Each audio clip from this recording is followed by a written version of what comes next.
welcome back to another edition of the Stars and Stripes Cricket Podcast presented by DreamCricket. I'm your host, Peter Delapena. Slightly under the weather this week with just a slight head cold, but otherwise all is well because we've got Nate Hayes on the show this week in part one of a two-part interview with the USA correspondent from Emerging Cricket and somebody who wears many other hats as well, which we talk about throughout the show. But Nate, somebody who's a fellow East Coaster from Maryland originally, but now lives in the Raleigh-Durham area where he's heavily involved in affairs with the Triangle Cricket League. Talk an awful lot about our experiences as a couple of American guys trying to get into cricket and all the trials and tribulations that entails. But before we get to the interview with Nate, I want to remind everybody that the Stars and Stripes Cricket Podcast presented by DreamCricket is also sponsored by Moosa Cricket Stadium, the first and original turf wicket facility in the state of Texas. For more information, call 713-534-2195. That's Moosa Cricket Stadium in Pearland, Texas. And one other reminder for this episode, apologies again, similar to the episode with Pubita Desanayaka, I somehow have mangled the Zoom settings so that you don't see both of us. You'll only see Nate Hayes if you are watching the YouTube version of this podcast. That is just a technical glitch on my end. I apologize for that. And now here is part one of the interview with Nate Hayes, the USA correspondent at Emerging Cricket.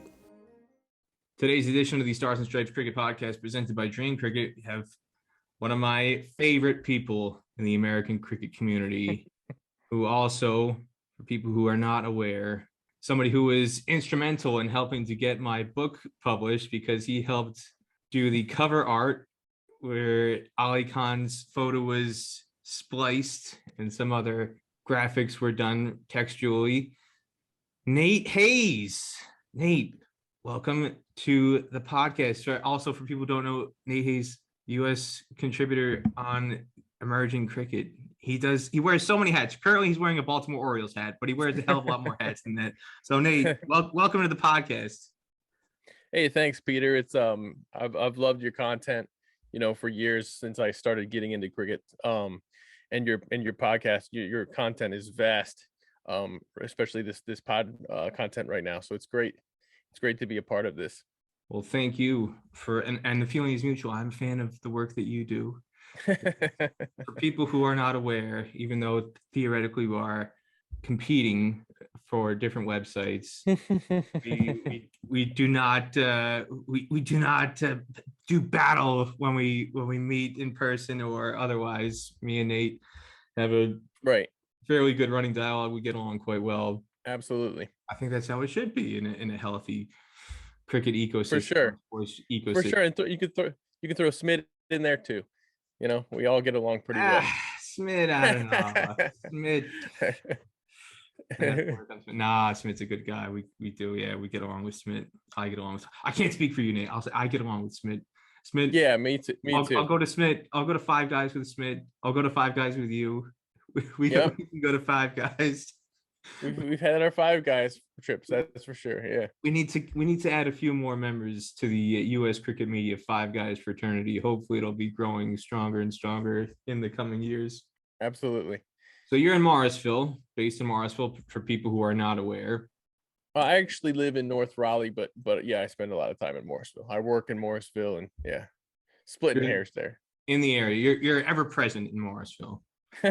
So you live in North Raleigh, but you're part of the fabric of the North Carolina cricket community and Triangle Cricket League. And one of the reasons I've got you on is recent news that Morrisville Church Street Park is going to get a heavy investment to spruce up the facility and make it full of bells and whistles, hopefully leading up to the 2024 Men's T20 World Cup.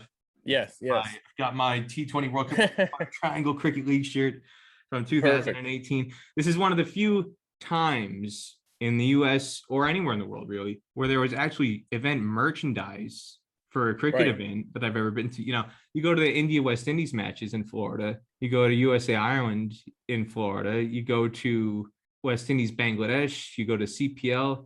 Very, very hard to get your hands on any kind of merchandise as a fan. I find that very distressing.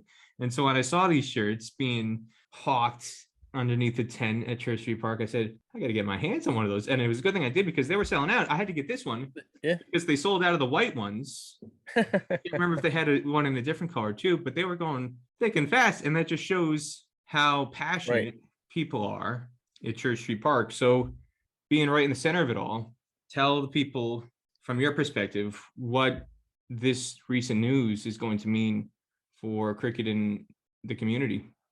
Well, as you mentioned with the merchandise, Church Street Park and the Morrisville community is right on the cutting edge of pretty much, all cricket stuff in this country, be it merchandise, putting advertisements on the boundary ropes, thanks to Mayor Mark Stolman's idea. You had him on as one of your guests. He's been incredible. He's somebody I really look up to and admire, how he gets things done and how much he cares. And because of people like Mark and people like Jana and people like Bobber in TCL, I could go on naming 100 people in TCL that make all this happen.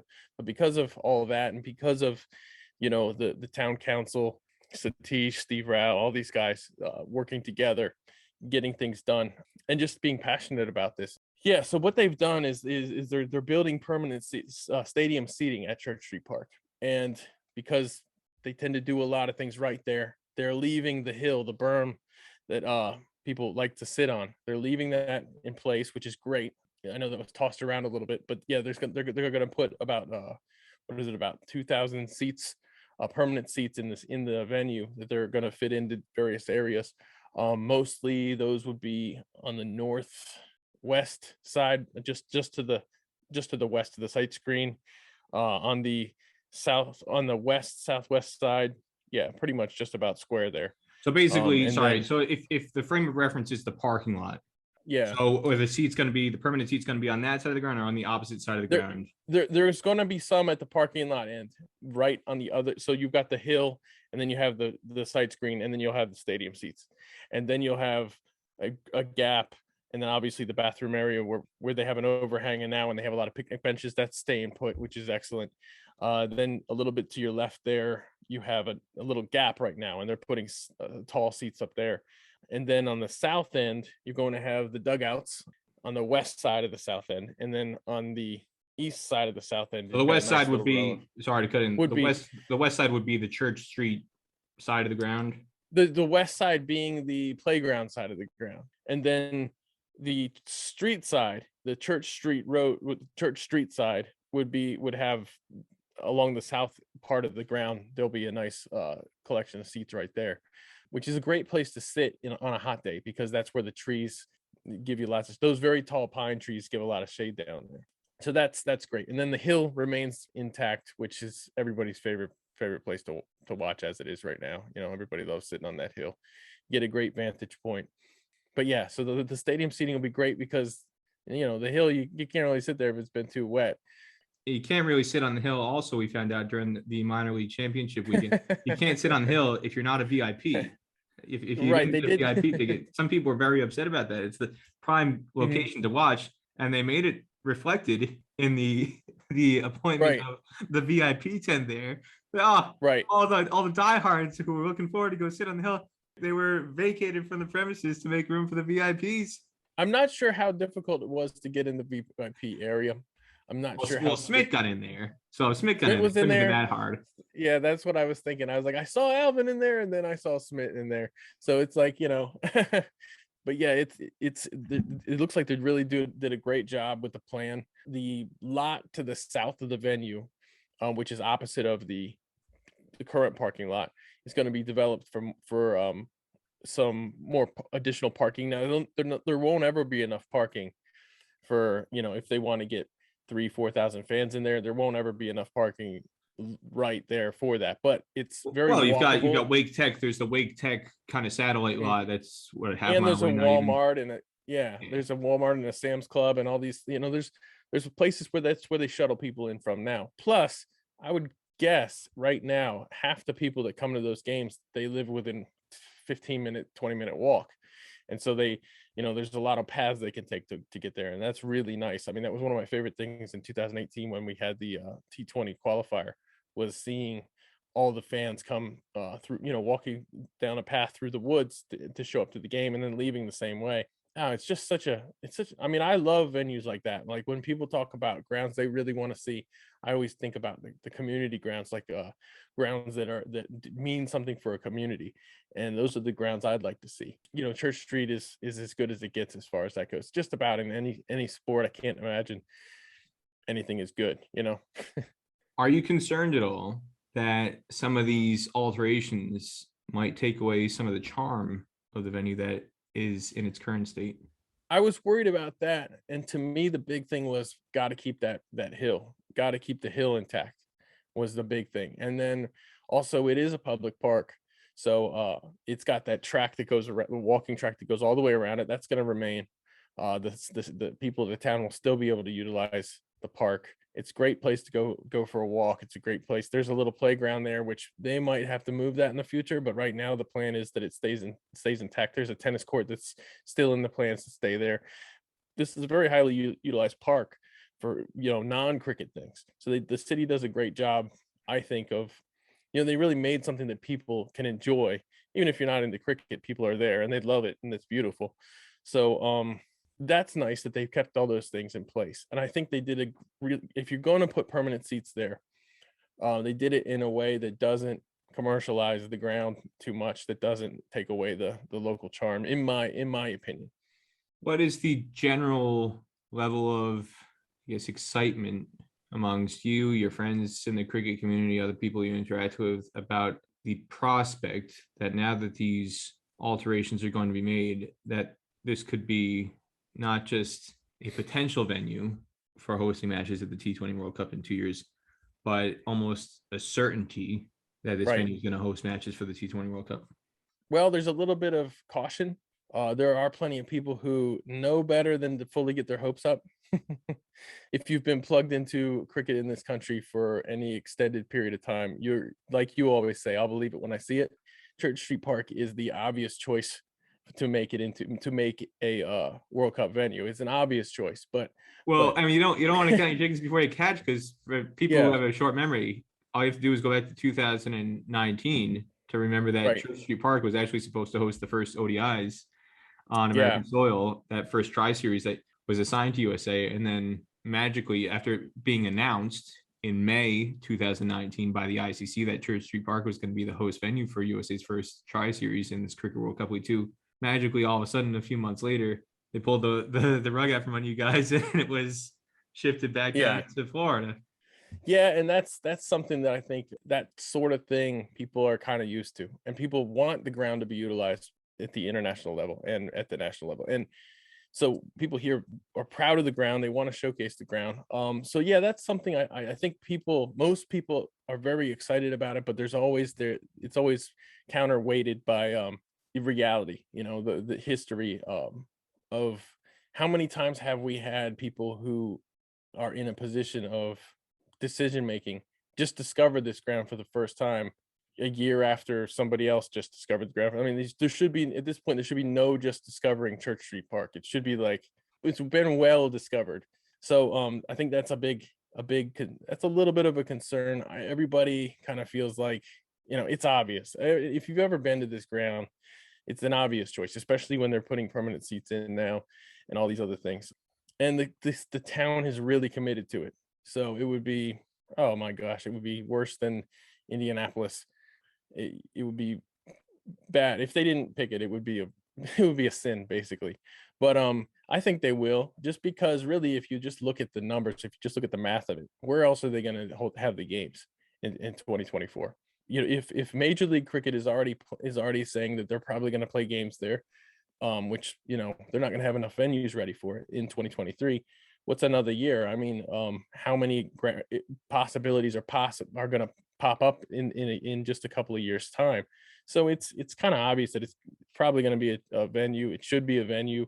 And really, I mean, look at there's some people talk about, oh well, they can put it in a baseball stadium. That's such a bad idea. And you and I have talked about that quite a bit. There's really only a couple places they could even do it in the whole country. And even that, it would be way less than ideal. When it comes to cricket, a lot of it, I think we all know a lot of cricket is, we like watching the nice venues. We like to see if it can't be an old historic place like Lord's, then all these great grounds in New Zealand are beautiful, where people can sit in the grass, and just it's part of cricket is a ground like Church Street Park. It really is. I mean, it's a cricket ground. It really feels like that to me. Well, and then to kind of piggyback on that point, I have never quite understood this obsession with chasing this mystical, imaginary fantasy fan base that doesn't exist. Or if we build 10,000 seat venue X in state Y or city Z, whatever, that we're all gonna of a sudden, all of a sudden magically out of there's gonna be 10,000, 15,000 cricket fans that are gonna fall out of the sky. And that's the reason why people haven't shown up, is because they didn't have this grand stadium venue, this palatial welcome mat rolled out to welcome teams and welcome fans in. All you have to do is look at Lauderhill to know that if you build something like that, there's no guarantee that people are going to show up. There's no guarantee. Yeah, I've made that comparison. Steve Smith, they say, oh well, it's because they don't have enough big stars. You can't expect people to show up to watch USA, and you need big stars. Well, you had Andre Russell and Steve Smith play each other in a CPL match in 2018. What more could you want than that, And as a cricket fan, well, obviously, people did want more, apparently, because only 700 people showed up. Right. And yet, okay, there's we got to go to Lauderhill, we got to go to Dallas, we got to go to San Francisco because there's Silicon Valley, Indian money, blah blah blah. So many fans, they're reluctant to travel outside of California because it just costs time and money. Give me a break. People who travel from San Francisco are the ones who fly to Lords or they flew to Manchester to watch the World Cup match between India and Pakistan in Manchester at Old Trafford, or they flew to Adelaide during the 2015 World Cup. People from San Francisco, that wasn't an issue to fly to Adelaide. It wasn't an issue to fly to Manchester. But if you're gonna fly to flying to Lauderhill, geez, it was it's too much to hack trying to fly to Lauderhill. But so all these games in Florida where nobody shows up to, and the excuses after excuses after excuses, and other cities, other venues, the excuses, you got a whole laundry list of excuses. Why? This didn't work. It's because of this, because of that. They didn't do this, they didn't do that. And then Morrisville with Church Street Park opens up, and you don't have West Indies, you don't have CPL, you don't have Andre Russell, you don't have Steve Smith, you don't have Sunil Narani, Kyron Pollard, you don't have draw cards. Again, 2018, the last year of the CPL, only 2,200 people showed up to watch roughly the Trinbago Knight Riders, which is the biggest drawing team in the CPL for a lot of reasons. Right. Only just over 2,000 people showed up to the game they played down there. Yeah. With huge international stars. And yet later that summer, just a few months later in North Carolina, with guys in USA and Canada uniforms on, who, with the exception of Ali Khan and Hamza Tariq at the time, weren't attracting offers from franchise leagues. Somehow, Morrisville attracts more than 2,000 people, 2,500 people to a T20 World Cup qualifier match. So to bring the point full circle, I don't understand what the obsession is in terms of chasing fans who don't exist in these other cities and other venues. Right. Why would you not show faith in a venue that already has proof of concept instead of this mythical fan base that you don't know whether or not they're actually going to show up? You've got proof in Morrisville. People show up. Doesn't matter if it's Virat Kohli or if it's Jaskaran Malhotra or Ali Khan or Stephen Taylor or Hamza Tariq. They show up, and that's what you want. And they know what they're watching.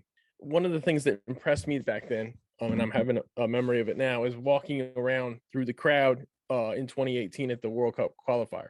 And this was the first Canada game. And it was Canada batted second that game. So remember Canada, Rizwan Chima hit a 6 to send it into super overs. So in the first innings, I was walking through, and as you know, the crowd there grows as the night goes on because a lot of people are playing their games. And then as soon as their games are done, them and their team and their families show up to the Church Street Park.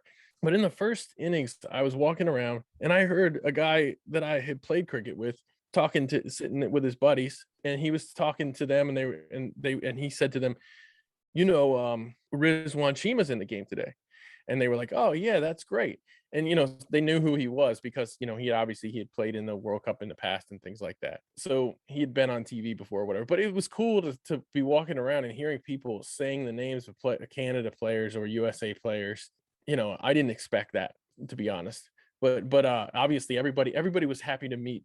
Ali Khan had just hit the scene that summer, remember? He bowled well in the GT20 and he bowled even better in the CPL. And they won the championship just a week or so before that happened. Literally days. They got off the plane. Yeah. Him and Hamza, they got off the plane at midnight. I picked them up. I picked them up. It was and I definitely not just you, but the plane landed after midnight. It wasn't just you. They had a couple dozen people there with signs. Not just for Ali Khan. Was underscore that point. It wasn't just for Ali Khan that they had U.S. flags. They had Canada flags and Canada banners for Hamza Tariq. We made several trips at TCL. I made a few of them, but there were other people who went every time. And they deserve a lot of credit because they do this regularly. But and I like to go and pick the guys up from the airport too, because it's fun to talk to the players, and they're not used to that kind of support. So yeah, I mean, we made several trips, especially a lot of the other guys made several trips. Mayor Mark, he was out there coordinating the trips. We would meet up and we would ride together. So that only one person would have to pay for, only a couple of people would have to pay for parking at the airport. And we'd all get out. Everybody would have a sign, flag, whatever. We handed out American flags.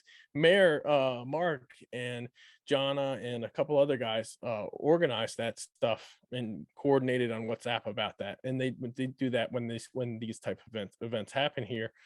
And it's important for us to show people that we care, that you're coming here.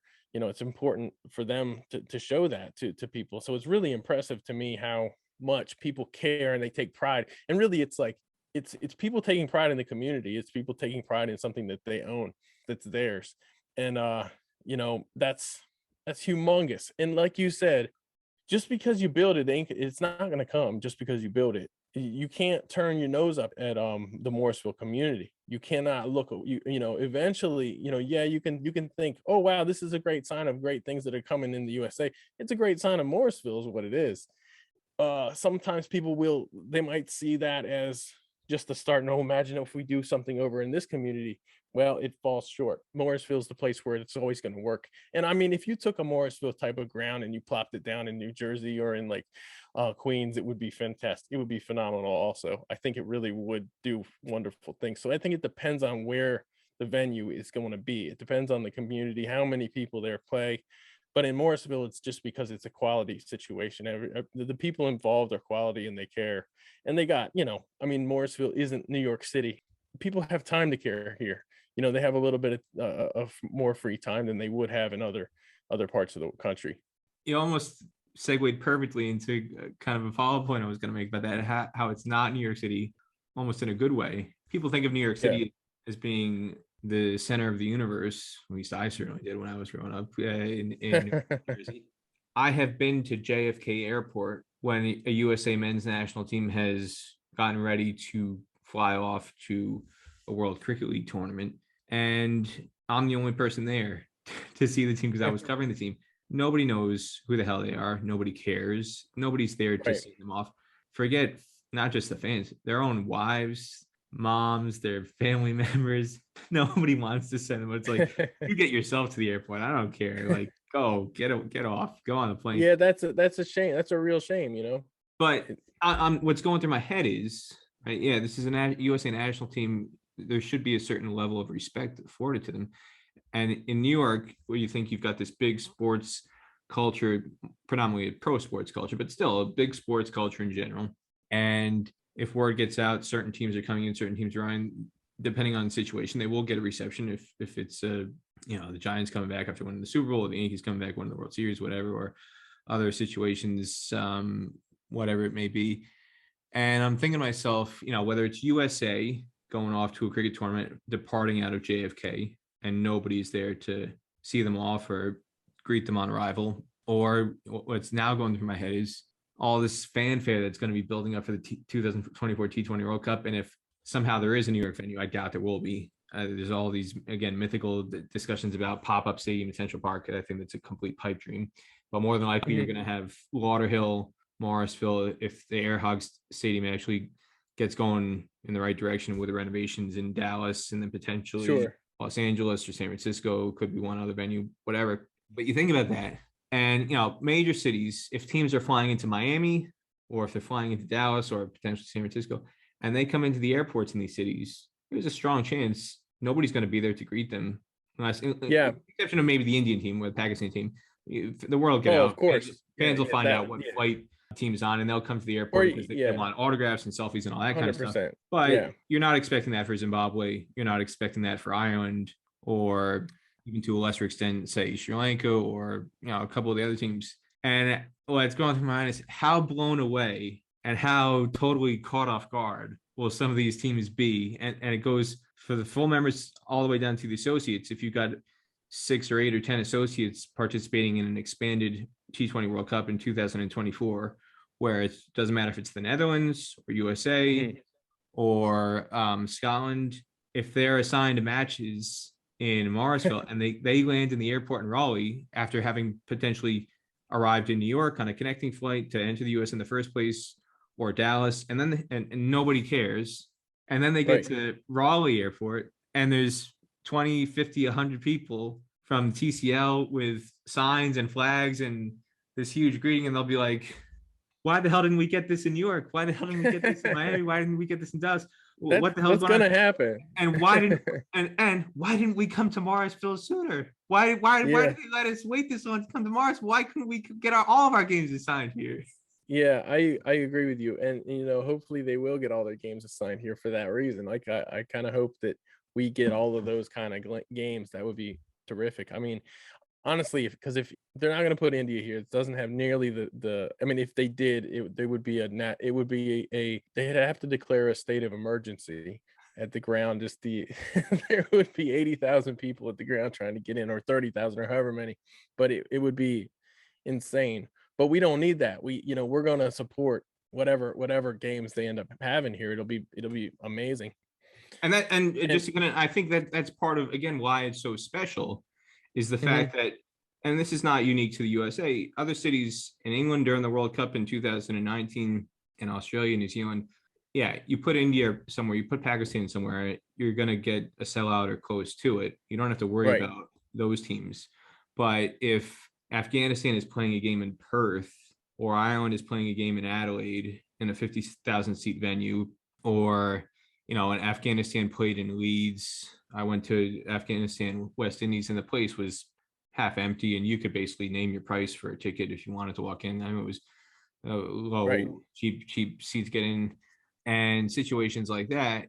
Again, not to be disrespectful to Morrisville, they're not going to get India games. They're going to try, and if Lauderhill or Dallas is the highest capacity venue, they're going to want to put India games in the highest capacity venues. Having said that, if you put Ireland or Zimbabwe or the Netherlands or Scotland in those venues, nobody's going to show up, realistically speaking. Whereas if you put those same teams in Morrisville, if they expand the capacity to 3,500, as was announced, with the permanent seats and temporary seats, they'll sell out. People will show up. Absolutely. Because that's 100%. The spirit of the cricket community. And I think it would be a significant moment for the teams playing there, to take part in that and to realize, oh my God, like this community doesn't just love India or love Pakistan, as the narrative sometimes goes, and stereotype fairly or unfairly. That's how a lot of places are, not, like I said, not just in the USA but around the world. This place loves cricket, period. Yeah, and it's true. Like we've talked about before, there are a lot of people who call themselves cricket fans. They are fans of India, or they're fans of Pakistan. But they're fans of Pakistan cricket or India cricket. But here people are fans of cricket in general. And I mean, obviously, how many times do we have to really prove that? I mean, we had a good showing for the minor league finals weekend for each game. We had a great showing for the USA versus Canada games, especially the second one, when everyone heard about what happened in the first one. So 4,000 fans or 3,500 fans or whatever at Church Street Park is going to look like 20,000 fans in a 20,000 fan stadium. I mean, it's going to feel like the same. It's like when you play a basketball game at Duke, and it's you can play a basketball game in Syracuse and have 4 times more people and it feels empty. And whereas in Duke, when it's full, there may as well be 50,000 people in there. So it's kind of the same with Church Street Park. Like, that venue is going to look amazing on TV with a full crowd there. No matter how many people that full crowd equals, it's going to look like the Rose Bowl. It's going to be packed. So we'll even get the sweeping sunset just after halftime at the innings break, just perfect. like they do with the Rose Bowl. Yeah. We need to get Brent Musburger out of the Raiders radio booth. Bring Brent Musburger down. You are looking live at Church Street Park. Yeah, there we go. We'll get a blimp up there. We'll get a Goodyear blimp overhead. Yeah, it's actually they can't put a blimp there. An airplane would hit it. Yeah, that can't. That can't. But if USA really wants to do something special, I think that they could really boost them in the World Cup. I think they should open up at whoever makes the schedule. I don't know how biased or unbiased these schedules end up being, but whoever makes the schedule, USA's first game, Church Street Park, that's how you want to introduce the country to the World Cup. USA's in the World Cup in 2024, and you open USA's schedule with a game at Church Street Park. You're going to see a lot of USA fans there. People will be cheering for USA at home, and that will send a message to, if half the country sees cricket for the very first time on TV, and that's what they see, or on replays or in the news or whatever, and they see a USA crowd supporting a USA team, that's going to send a great message. Whereas if they end up in Lauderhill playing against or even in the West Indies playing against, say their first game is in Lauderhill and they're playing the West Indies or something, yeah, that's not a good idea. Like, you want to have USA fans there. More realistically, they're going to be probably in the opening round against associate team. Yeah, that's the way. Yeah, do it there. They could be opening round. Yeah, Papua New Guinea. They could be playing against Namibia. Netherlands. Yeah, you put that match in Lauderhill. Realistically speaking, who's going to show up? You put it it's in a Morrisville. bad idea. Different story. Put it in Morrisville. It'll be full, and everyone will be a USA fan. You put them against Namibia in Morrisville, you'll have 3,500 fans cheering for USA. Everybody will be very polite and very cool, and they'll still pick up the Namibian guys and they'll still cheer for them individually and things like that. But people will be cheering for USA. Parag Marathe, USA Cricket Board Chairman, you better be listening. I hope you're listening. Tune in. He just said, Parag, Jeff Allardyce with the ICC, William Glenwright with the ICC, you better be listening to this, because the 49ers are done. Listen to this podcast now. Nate is giving you free consulting advice here that you would charge hundreds or thousands of dollars an hour for a McKinsey consultant to give you the same information. So I hope you're taking that on board. I hope they've already thought this. Honestly, I hope that they're already there. That they're like, yeah, we're 3 steps ahead of you. That's what I hope. Fingers crossed. Now, we'll put the talk on Church Street Park and Morrisville on pause for a little bit. Get back. Now, we've had half hour plus of very solid cricket chat with two dopey Americans, is how people are some people are gonna be observing this. Who are these two moronic, idiotic Americans talking about in North Carolina town? Yeah, East Coast accents and all this nonsense, talking cricket like they actually know something about the sport. So It wasn't always this way. You weren't always this passionate about cricket, neither was I. So for people who don't know about your backstory, you were originally from Maryland, and you grew up there, played NCAA baseball. You went to University of Maryland Eastern Shore, where you played baseball there. So growing up in Maryland, and for people, this is a special bond. Me and Nate share. We're true Giants fans for slightly different reasons. I grew up in New Jersey. Different reasons. Nate has a very special connection to one special player in New York Giants history, and that's how he became a Giants fan in a way. But growing up in Maryland, what were your first sports memories like? How did you get into sports? Was baseball your first love, or was it something else? And what are some of the other kind of sports memories that you had growing up outside of the cricket ecosystem? Well, I grew up originally in Prince George's County, not far from College Park, Maryland, where my dad worked in the athletic department at the University of Maryland. So my first introduction to sports was college sports, the Maryland Terrapins. So, my dad, he was very involved with the athletic department there. He ended up being the compliance officer. It's the NCAA compliance officer, which is not a job that anybody should aspire towards. When I was at Creighton, that was the one guy in the athletic department everybody tried to avoid. Nobody wanted to be anywhere near. No, Steve Grace was his name. You're in a tough spot in that job. He did other jobs before that. So he was there in the 80s. And so I remember when Walt Williams was playing there, and he was like a phenomenal player. And I remember, being like 8 or 9 years old, shooting baskets on the court at Coalfield House, right as the players were warming up for practice. And, some of the better players would get there way early and just shoot and shoot and shoot. But I remember that, and I didn't think much of it. I didn't think about how special and how cool that was. But yeah, so I've always been really into sports, pretty much because my dad was really into sports. But my dad and my mom split when I was younger. And so I lived with my mom, of course, and I always wanted to play sports, but it was tough to make that work. So finally, when I was 11, I loved baseball. I used to go to Orioles games. My very first favorite player was Eddie Murray. And that was the first game I ever went to. I remember cheering Eddie when he was there. And he was he's the coolest guy, he's just incredibly cool. He hit bombs from both sides of the plate. So, and then it was Cal Ripken after that. Cal Ripken became my favorite player. But yeah, so watching sports, finally got to play baseball when I was about 10 or 11 years old, because we lived in a community that had a community rec council that I could just I could literally play my games at the same place that I went to school. So I would go home I would practice there after school, and then I would go home, and so it was finally able to play baseball because of that community center. And then my mom got remarried. We moved to the Eastern Shore of Maryland because she married a waterman. A waterman, for those who don't know, somebody who catches crabs for a living in the summer and catches oysters in the winter. It's a really tough life. I have a lot of respect for people who do that. And then I went to high school there.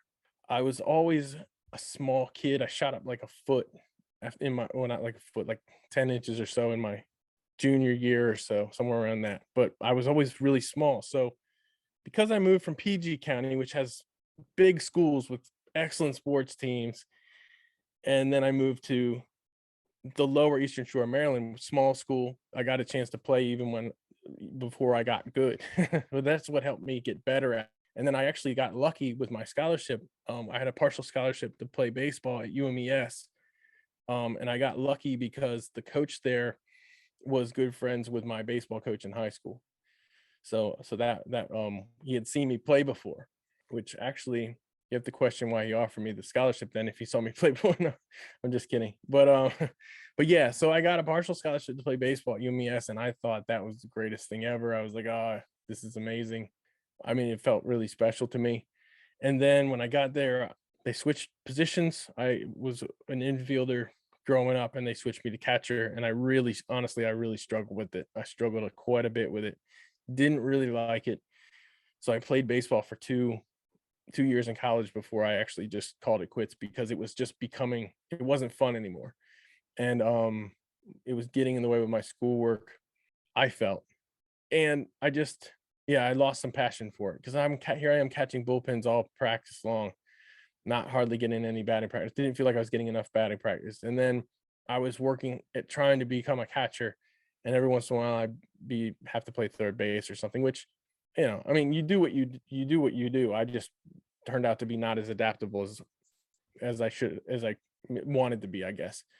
So I didn't perform very well in college, but it's an experience I would never take back. It was an amazing experience, because I got to see, having played high school baseball in a small town, in our conference was the MEAC conference, which isn't a fantastic baseball conference, but we have some base stealers in that conference. Usually, at least when I played, the stolen base leader in the country played in the MEAC conference. In fact, FAMU, Florida A&M University, has only sent 4 players to the major leagues before, and they have more stolen bases than Arizona State's major leaguers, who they have like 110. So that's, it's a fast conference, which sucks when you're not a good catcher. So and your primary pitcher is a knuckleballer. So those things put together didn't equal a lot of success. It was pretty stressful for me. You're on a hiding to nothing there, because a coach is looking at your stats, the thrown out, right. stolen base percentage, caught stealing percentage. You're at the bottom of the league because you can't throw anybody out because they're all fast, and you've got a knuckleball pitcher throwing as slow as possible to the plate, and he's saying, "Hayes, what the hell is wrong with you? Why can't you throw anybody out?" Yeah. Well, the second year the knuckleballer had graduated, and I still couldn't throw anybody out. So, I just didn't have the technique. Honestly, to be honest with you, I just didn't really have the technique down. And in college, you talk to any college coach, they steal on the pitcher in college pretty much. If you get a good base stealer out there, they're gonna find a way to get to the base. Unless you're a phenomenal catcher. Yeah, that was interesting. But I've always loved sports. I played football in high school. I loved football. Football was probably my favorite thing in the world for the longest time. And I became a Giants fan, like you said, because I went to church with Jeff Hostetler's brother. So I was just instantly a Jeff Hostetler fan because of that. So I remember used to watch games where he wasn't even playing. He was holding for the place kicker. He was holding for Matt Barr. And I would watch the game just to watch him hold the extra points and the field goals. But yeah, That's so dedication, because I tell you what, Mark Bavaro, when I was growing up, he went to my church for a short period of time. Because what happened was our Monsignor Carroll, was his priest. Mark Bavaro, for people who don't know, a Giants tight end, went to Notre Dame, very, very devout Catholic. Catholic, 100%. So he was somebody always went to church every Saturday or Sunday, and our head parish priest, Monsignor Carroll, was his priest at Monsignor Carroll's prior parish before Monsignor Carroll came to our church, which was Our Lady the Magnificat in Kinnelon, New Jersey. And so when Monsignor Carroll came to OLM, Mark Bavaro followed Father Carroll to OLM. So every once in a while, when it didn't conflict with Giant schedule, Mark Bavaro would show up to church at OLM. And that's awesome. I can't say though that I ever turned on a Giants game just to watch Mark Bavaro block before running out into a pass catching route because he was in my church. It's dedication, Nate, I had to say. He was my favorite tight end. I loved Mark Bavaro. But yeah, I mean, I always thought he looked like Rambo. Because he was, man. He was all, if you had Mark Bavaro as a cricketer, yeah, he'd be the modern day Hamid Hassan with the the bandana and the eye streaks with the the war paint. Essentially, that was Mark Bavaro as a New York Football Giant, carrying Ronnie Lott down the field. Parag Marathe, if you're watching, carrying Ronnie Lott and a couple other 49ers down the field. They couldn't take him down.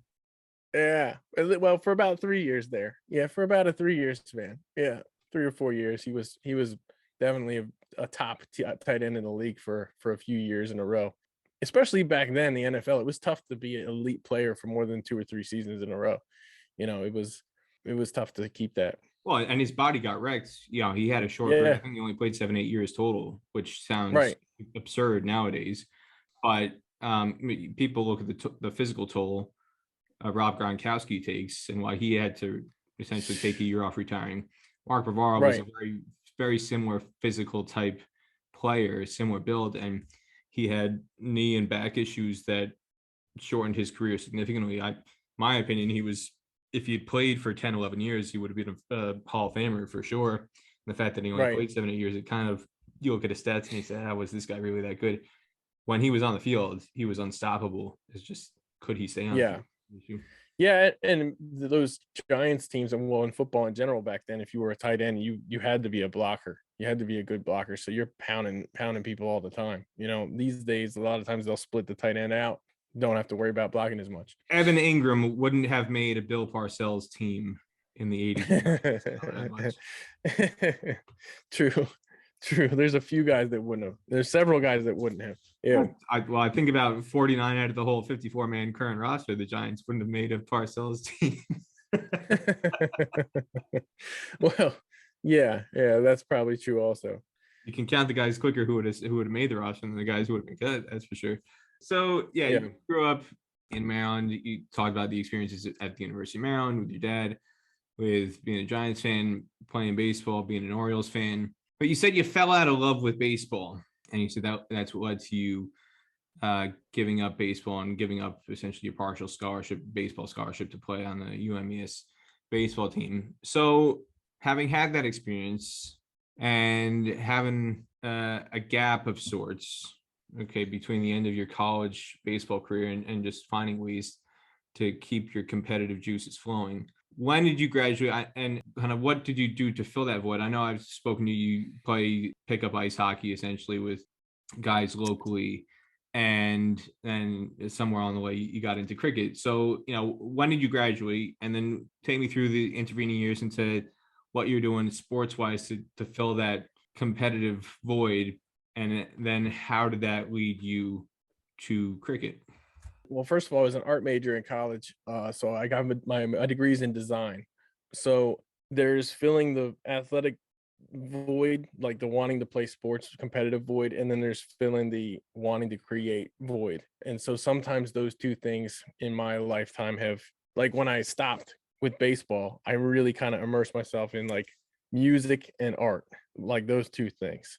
I enjoyed making art and I enjoyed playing music with my friends and things like that. So I immersed myself in that. I kind of just was for a little bit just kind of like too busy doing those things to really think about much else.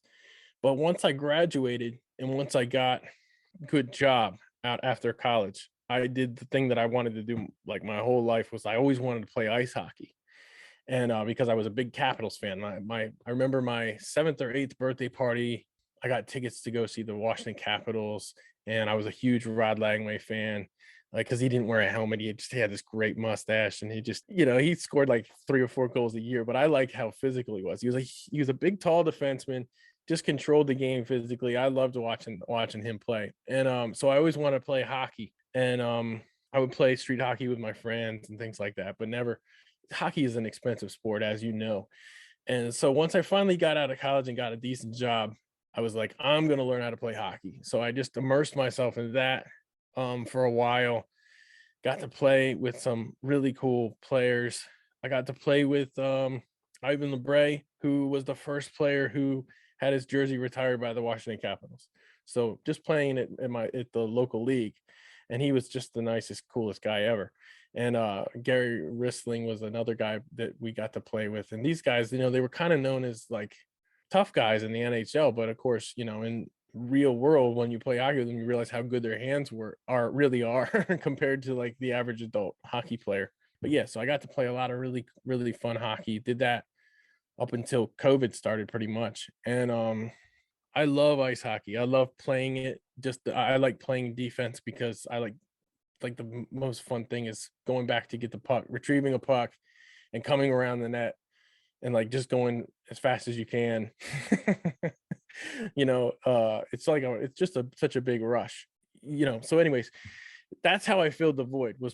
I played a lot of flag football with my friends, and I played a lot of basketball with my friends and a lot of ice hockey. So that's how I filled that void of just staying active and playing sports. And this is so for timeline purposes, you graduated what year? Graduated college in 2004. So from 2004 until when did you discover cricket in the sense of cricket, looking to play cricket? 2015. So there's an 11-year gap here. Yeah, and I did that recreational sports, adult rec leagues, whatever. Right. So picking up cricket in terms of playing it as an adult in your 30s, not the easiest thing in the world to do for any sport, for that matter, to pick it up new. Right. I think the reason I thought I could do it, the reason why I thought, okay, I can do this, was because I had learned hockey in my 20s, and hockey is a really difficult sport to pick up. When you're a kid, it's a little easier because you got to learn how to skate. Forget all this. Yeah, exactly. Forget all this puck handling, stick handling, and all of the technical skills and that. Just learning how to skate. If you don't learn to skate by the age of like 6, 7, 8, learning to skate even as a teenager, let alone as an adult, that's hard. It is hard. And I this was the coolest thing that happened was when my wife got a job teaching in Annapolis, and we were living in Baltimore, and I was working in West Baltimore, and she was teaching in Annapolis, and we were living in north of Baltimore. So we moved to be in between Baltimore and Annapolis, kind of be halfway. We moved across the street from an ice rink. Piney Orchard Ice Rink in Odenton, Maryland, in Piney Orchard, Maryland, really. Yeah, so that's where I was able to practice all the time because I got a job there. I started scorekeeping there and doing other odds and ends around the rink. And in exchange for doing that, I was just pay my league fee, so just pay my ice fee and let me come and play pickup. So they liked that deal. So yeah, I was always at the ice rink at that point. I was playing hockey with teenage. I was like 20, 25, 26 years old, like meeting up with like teenagers when they would skip school and stuff and going to play hockey. And I would like leaving work at lunchtime on Fridays to go play hockey with teenagers. It was just a blast. But yeah, I took that up, and when I discovered cricket in 2015, I'll tell you first how I discovered cricket. So I got into it during the World Cup that year. I work in IT, so I work with a lot of Indian guys and Asian guys, and they were following the World Cup. Now, sorry to cut in for a second here. So before you said you were working and living in Maryland, at this point in time, though, 2015, when you got into through the World Cup, by this point in time, you had moved to North Carolina. Yes, we moved to North Carolina in 2010. And at that point, actually, I decided I wanted to play baseball again. I played a year of baseball and I had fun doing it, but I just decided that was conflicting too much with other things that I had going on. And I honestly preferred it. By then I liked playing hockey more. So yeah, I played like I joined the city league. Our team actually finished runners up. We got no hit in the championship game. We lost 1-0 in the championship game. It was like we had this amazing pitcher who just got out of college. He was throwing serious gas, so it was fun. But essentially, you were in North Carolina and North Raleigh, Morrisville area for a good 5 years before I discovered cricket. Before you discovered not just cricket, but before you discovered there was this thriving. Yeah, before I even knew it happened. Yeah, before I even knew it was local. Yeah, and I had no idea. All this stuff, because again, Church Street Park opened in 2015, and that right. You don't just get a facility like that overnight. There has to be a strong cricket community.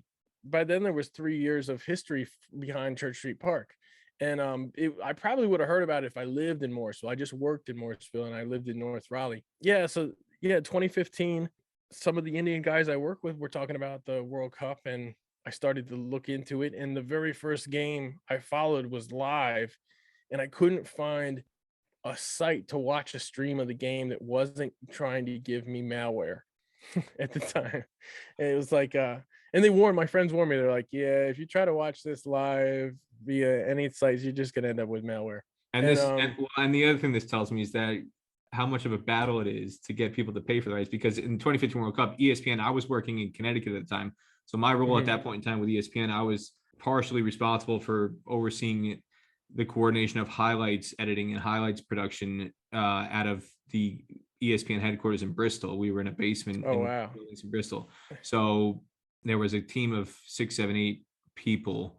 There was 3 full-time video editors, which I had started doing video editing when I first relocated to Connecticut headquarters there. And then eventually there were 2 more staff hired. So my hands-on video editing role was lessened. I finally had some burden relieved from that standpoint. And Jason Fox was one of those 2 people who I interviewed him on another episode. But Jason Fox was down there in the basement during the World Cup, along with another guy, Cahill Creamer, and there were 5 staff from Bangor. So ESPN Cricket Info has 2 offices in India, one in Bangor, one in Mumbai, and they flew over temporarily 5 staff from Bangalore who were video editors to help out, and then also I believe 1 person came over from the London office as well. So we had about 8, 9 people on site in Connecticut during what was essentially a 6-week-long blizzard. It felt like there was snow on the ground from beginning to end of that tournament. It was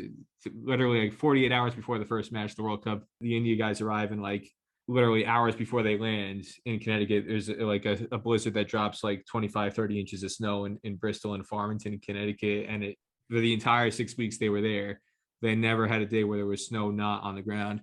By the end of it, they're like, I don't think we ever want to come back here if this is what America is like and this is what Connecticut is like. This is not what we signed up for. But ESPN had the rights, and it was $100 pay-per-view package for the tournament. So traditionally, Willow used to have the rights for everything. It was just a foregone conclusion. You had to go to Willow to get the World Cup or anything else for that matter. ESPN started buying up rights in the few years before that, and they had the rights for the ICC events from 2011 to 2015, starting with after the 2011 World Cup. That was on Willow. But from late 2011 through 2015 World Cup, everything was on ESPN. And they decided now the T20 World Cup was free. All you had to do was have a subscription to ESPN 3 or ESPN 360, as it was called at the time, or Watch ESPN. Right. Watch ESPN. Yeah. Watch ESPN, and you could get it for free. Some business decision was made that instead of giving the World Cup for free as part of Watch ESPN, we're going to put it behind a pay-per-view paywall where you got to pay $100 for the tournament, or I think it was like $5 or $10 per game if you only wanted to watch your specific team, and you could theoretically pay $10 per game. But if your team makes the final and you pay for 8 or 9 games, well, why not buy the whole World Cup for $100, which is what most people did. But why hearing you say this, it reminds me that like ESPN, I think they made something like $9 million or $10 million in revenue for that. That's how many subscriptions they had for people who paid for the World Cup at $100 a pop. And yet there was still thousands and tens of thousands, if not hundreds of thousands of people who refused to pay for that and were just trying to find pirate sites and the malware sites that you're talking about. That goes to show the demand there. I had no clue how to watch it like legally at the time, honestly, because I literally just got into it like right then. The big thing that got me into it was the Pakistan versus the World Cup had already been going on. It was the Pakistan versus Australia game when Wahab Riaz had that really violent, fiery bowling spell against who was it? Shane Watson. Yeah, Shane Watson. Yeah. It was cool because after that, those two players were like, to me, they were like the best player after watching that over. I was just impressed with the ferocity of it. I was thinking about it in terms of baseball, of course, because I had a baseball background. So I'm like watching this and I'm like, the guy just threw the ball at him. It bounced up right at his face, right? And he got out of the way of it or whatever. And then he turns around and looks, and Wahab Riaz is like 10 feet away from him, like clapping in his face like this, like really being intimidating. And I was like, imagine if Randy Johnson or like Scherzer or somebody throws one up and in on you, and then the next thing you know, they're 10 feet away from your face, like rubbing it in, waiting for the ball back from the catcher. Like it's just like, whoa, this is so intense. And then of course that whole spell, I believe it ended with Watson getting he was overmatched, but I believe it ended with him getting dropped at deep fine leg. Yep. And it was a can of corn. And I remember thinking about the drama of that whole thing, and something about the guy dropping the ball made it even more perfect to me, because here they've clearly got the best of this guy, and they're challenging him, and then he kind of goes for he just kind of like says, all right, I'm going to go for this one. And then they basically have him out and then they drop it. And I was talking to my friends at work, and they're like, yeah, that's pretty much Pakistan for you right there. like that's kind of how they that's kind of their reputation. But that had me hooked. So after that, I was like, look, I got to figure out how this game works. So I started following ball by ball at like 4 a.m. or whatever time it was. I was sitting, this was before my youngest child was born. So we still had an office. Now it's her bedroom. But I remember sitting in there in the middle of the night, and Tammy's mom was staying with us. I remember just sitting in there, watching ball by ball, trying to figure out what was going on, reading the commentary, trying to make sense of everything. And then at the same time, searching terms and watching anything I could find on YouTube to try to see how this sport went. And then of course it just became, I started thinking, how could Americans get into this sport? How can you transition people into playing this sport? All these things came into my mind. So I started to Google about it, read about it. I came across you really fast. Especially once I got into starting to search about it, USA, I was like, surely we've got a team. So I think the first player I read about was Stephen Taylor, because really high hopes for Stephen Taylor. I mean, he's a brilliant player. He's absolutely amazing. But, reading about the history of him, like from the time he was young, just making the U19 team, people were excited about him, it seemed like. So that was cool. That was one of the first things I read about. And then I was like, I wonder if there's any cricket locally. So I searched found a team, the Raleigh Royals. I emailed them. They actually had an ad on Craigslist, and I emailed them, hey, I want to try this sport out. And well, what made me want to try it, going back a little bit, what made me want to try it was finding out about Church Street Park. So finding out that there was this cricket ground in Church Street Park, reading articles about that got me excited. And then seeing the the site and everything, that got me really excited. I was like, well, now I got to play because I want to play on that ground. It looks too cool. It looks like something special. Geographically, now again, you say you live in North Raleigh, you do work in Morrisville. So from home or from work, 21 miles. 21 miles. So yeah, 21 miles from here to the ground, to the cricket ground, to Church Street Park. Highway, 20 miles, and it's all basically like kind of like beltway, I guess we would say. The road that goes around Raleigh, which it's 540 here. 540, I was gonna say, yeah. It's basically the same concept as DC and Baltimore's beltway, 695 and 495. So it's they don't call it a beltway here. 25 minutes, half hour to get there. Yeah, exactly. 25 minutes to a half hour, and I'm already in the community for work. So yeah, I reached out. I found a team called the Raleigh Royals, and Satbir and Snehal replied. Snehal is actually Aman Patel's father. So one of the very first people I ever contacted in the Triangle Cricket League is Aman Patel's father. And we know Aman Patel. He did the commentary with Lenny, Andrew Leonard, at the USA Ireland games. He does the commentary for minor league cricket's Morrisville Cardinals. He's been he goes to UNC and he's studying sports journalism there, or something along those lines. So yeah, he was young then. Obviously, he's just now in his first year of college. But I remember him being around a lot when I started playing cricket, and he was always into the NFL. He was massively into huge Tom Brady fan his whole life. I'm gonna have to stop talking to Aman now that it's unacceptable. Yeah, so I would tease him about that. Yeah, we beat you 2 times in the Super Bowl. But I did enjoy those tweets and whatever mock press releases that New York media was sending out. Tom Brady, famous for losing 2 Super Bowls to New York Giants, retired after 20 plus seasons in the NFL. Yeah, I saw that. That was funny. But yeah, so it was his dad, and a very good friend of his named Satbir, who introduced me into the team, who got me into playing with the Royals, that team. And actually, Jaskar and Malhotra played for them a couple of years ago. So it's kind of neat. I played on the same team Jaskar did, just at different times, because I went on to play for other teams, because that team, it was great. It was really cool that they let me into their team, and they taught me cricket and everything. They helped me learn. But I kind of wanted it. Yeah, let me wanted more chances. Yeah. Let me ask you this. So there's a lot to unpack there. When you were first learning the game, I guess before playing the game, what was the easiest thing for you to adjust to learning, and what was the hardest thing in terms of just the general flow of the game, the terminology, just the verbiage?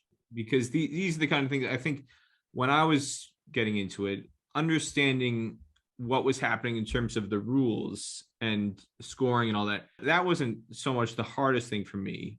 It was more things like the positions, not so much the positions on the field or how people were fielding or that. It was quite simply the terminology and the verbiage in terms of the vast array of positional names and scorecard things and those kind of things, more than the actual understanding how a run is scored and the bat and ball concept. Yeah. So for you, right. I'm curious, what was easy, what came easy to you, what came quickly, and what for you was you needed a bit more help and somebody, a pal at your side to kind of help you process some of these things? The terminology, the terms that are used are so unique to cricket that was absolutely the hardest part, was figuring out what the heck people were trying to tell me to do. I would bowl, people would say pitch it up. I had no idea what that meant. In fact, in the first advertisement that I said I replied to, where they were like looking for cricket players to join, and I said, hey, I'd like to join they told me to show up with, I said, do I need anything? Do I need cleats? What kind of shoes should I have? What do I need to bring with me? Just make sure you have an abdominal guard. And I'm thinking, all right, abdominal guard. I'm thinking, wow, you really must get beat up in like your abdomen. Like you must like your, What is this, your belly boxing? button.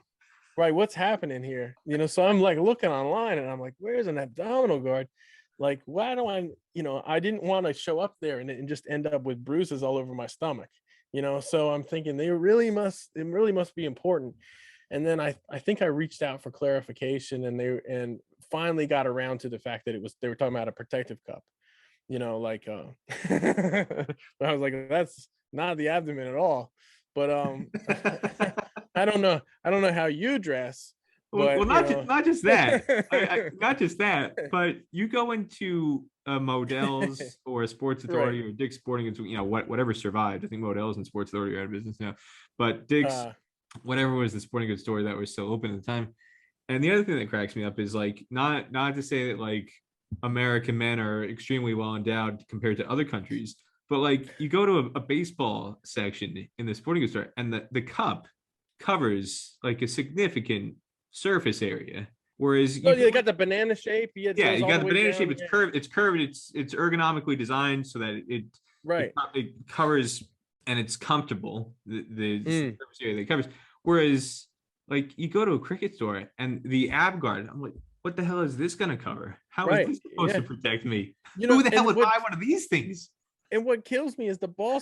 If you're going to get hit there, it's coming from upwards. You know what I mean? If it's going to hit you in the nuts, it's coming from up.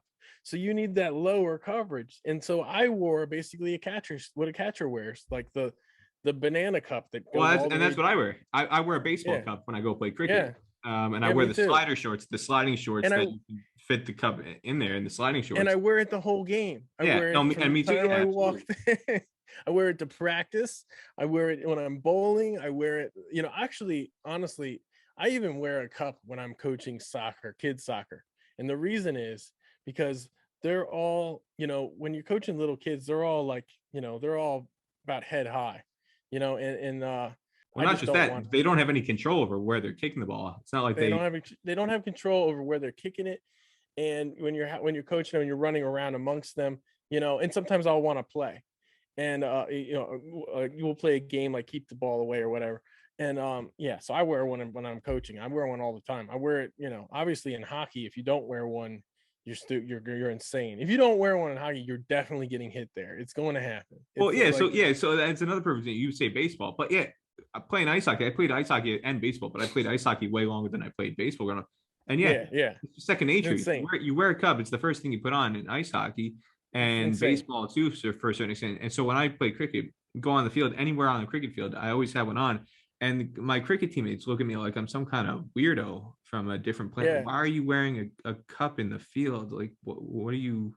Right. Like, no, like the few times that I've gone onto a field where I've forgotten it, not brought it to ground, I'm scared shitless when Me too. And it changes my entire technique. When I've got the cup on, I'm a lot more confident, a lot more aggressive, a lot more eager to attack the ball. When I don't have a cup on, I change my whole body technique in terms of fielding because all of a sudden now I've got to use some other part of my body to shield myself, or else I'm thinking like, Jesus Christ, if I get a terrible bounce, which that's often and on a field in America, you're getting terrible bounces nonstop 24/7, which again underscores the fact if you're playing on a field in America where the grass is so horribly maintained, why would you not go into the field with a cup on? Growing up, I played on some terrible baseball fields, and they had pebbles and little rocks and stones and things all over the place. So you just wore a cup. You never knew what was going to happen. You were going to eat one in the face every once in a while. It was just going to happen. But I mean, if not just for protection, it's just for the fact that I check it off my list. You put it on, you don't think about it anymore. Now you're ready to play the field however aggressively you want to. And I'm glad that we've had now in close to 90 minutes, we've found a way to dedicate 10 minutes just to talking about the nuances of the ab guard versus the cup and what it means. And you don't wear those. The cricket cups are terrible. The mystery, one of the great mysteries in your introduction to cricket, show up to the nets and make sure you have an ab guard. That was one of the biggest hurdles that you had to Right. overcome. What is this ab guard Day you're one. talking about? Right. Day one was I mean, I was going to go there with a cup on anyways, you know, I mean, like I was going to show up with the cup on. but yeah, and then it was just the other terms. Like I said, some people were like, pitch it up, and I was like, okay. And then so I started bowling it shorter because I thought that meant you want to bounce it up at the player. You know what I mean? Like I'm thinking pitch it up means get it up in his ribs or something. So all these terms, having to hear them for the first time, and the fact that wicket means three things at the same time, you know, and you know, like you said, the positions. Oh, I need you. I remember going in the field and they were like, finer, finer, finer. And I'm like, what does finer mean? What are you talking about? Like, oh no, square, square, more square, more square. And so then you realize, wait a second, finer means closer to the stumps, and more square means more towards 90 degrees. Or, you know, if it's a clock, finer means closer to 6 and 12, and square means closer to 3 and 9. Yeah, so that was interesting. And then playing on the grounds that we play on, because a lot of these grounds, most of the grounds we play on weren't built for cricket. They were built for something else, and they're regular public grounds, or they're a school ground. And you know, elementary school grounds or things like that aren't going to be the smoothest places. And there's a lot of fire ants down here, and there's a lot of rocks in the grounds. So I like to slide, like in baseball, like you could dive for things, slide for things. And but yeah, fielding was the easiest thing to transition, because it was kind of like you got to do all the fun things you can do in baseball. The only difference is learning how to catch differently. And so we would do slip catching practice, or we do like short, close catching practice. And that was a little tricky to get the hang of, but after a while, your reflexes just take over. And you know, all those things you did in baseball and other sports kind of just take over. And really catching a cricket ball is like catching a tiny American football. You know, it's just, you just got to use your hands, and you have to be soft. Today's episode of the Stars and Stripes Cricket Podcast, presented by DreamCricket, is also sponsored by Moosa Cricket Stadium, the first and original turf wicket facility in the state of Texas, and now one of the premier venues for the minor league cricket T20 franchise tournament. Located at 5515 McKeever Road in Pearland, 5 miles off the Bailey Road exit from State Route 288, and a half hour south of downtown Houston, Moosa Cricket Stadium includes fully enclosed locker rooms and change rooms, plus shower facilities after a day's play, as well as outdoor nets for all your training needs. For more information, call 713-534-2195. That's Moosa Cricket Stadium in Pearland, Texas. I'm so glad you said this, because everybody who tried to tell me, oh, you're never going to be able to catch without a baseball glove, or oh, I don't think you're going to be, oh, you sure you want to do this? And oh, or when they see me go, oh, what are you doing? How did you learn how to do that technique without a baseball glove on? And I've always tried to tell people, my catching technique that I learned for cricket doesn't come from baseball. It comes from, like you said, American football. Because when I'm ready to catch a cricket ball, I got my triangle formed with my index fingers. Like I'm ready to catch a pass coming in at head. Right. And and for people who are watching this, who are listening to this, who are cricket fans or played cricket all their lives, haven't played American football, on TV it might look simplified if they're coming across an NFL game or college football game where the quarterback's throwing the ball and they're catching barehanded because the ball is big and it's so easy. I don't know if any of these people who have played cricket all their lives or who have not played football would appreciate the fact that you get, forget NFL standard, forget Tom Brady, Peyton Manning, you get a college football standard quarterback. Sure. Oh yeah, burning your hands. The leather on the pigskin football, like you just said, you'll get finger burns, hand burns, palm burns with the laces ripping through, or just the leather of the football. Even those laces are no joke. They're hard. You can get seriously injured because they're throwing that football. Again, a lot of these quarterbacks, like you said, you said it, you played football, but you also played baseball. A lot of these quarterbacks growing up, high school, college, they're multi-sport athletes. So when they're not playing football, they're playing baseball. They're baseball pitchers or they're outfielders.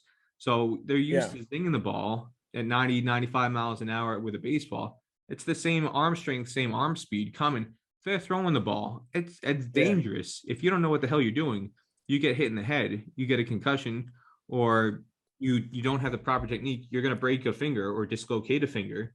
And so people, how do you catch barehanded? It's not baseball. And people keep trying to shove baseball down the throat. Oh, it's just like baseball. If you like, Americans should love cricket because it's like baseball. most of the things that I use, and I know from talking to you many times outside of this podcast, that you've learned, that I learned, that we apply to cricket, they don't come from baseball. They come from Right. football, like you said, ice hockey. They come from other sports. And the catching technique, that's American football all the way. Yeah. Oh, yeah, big time. And like I played some quarterback in high school, and my best skill in sports is throwing a football well.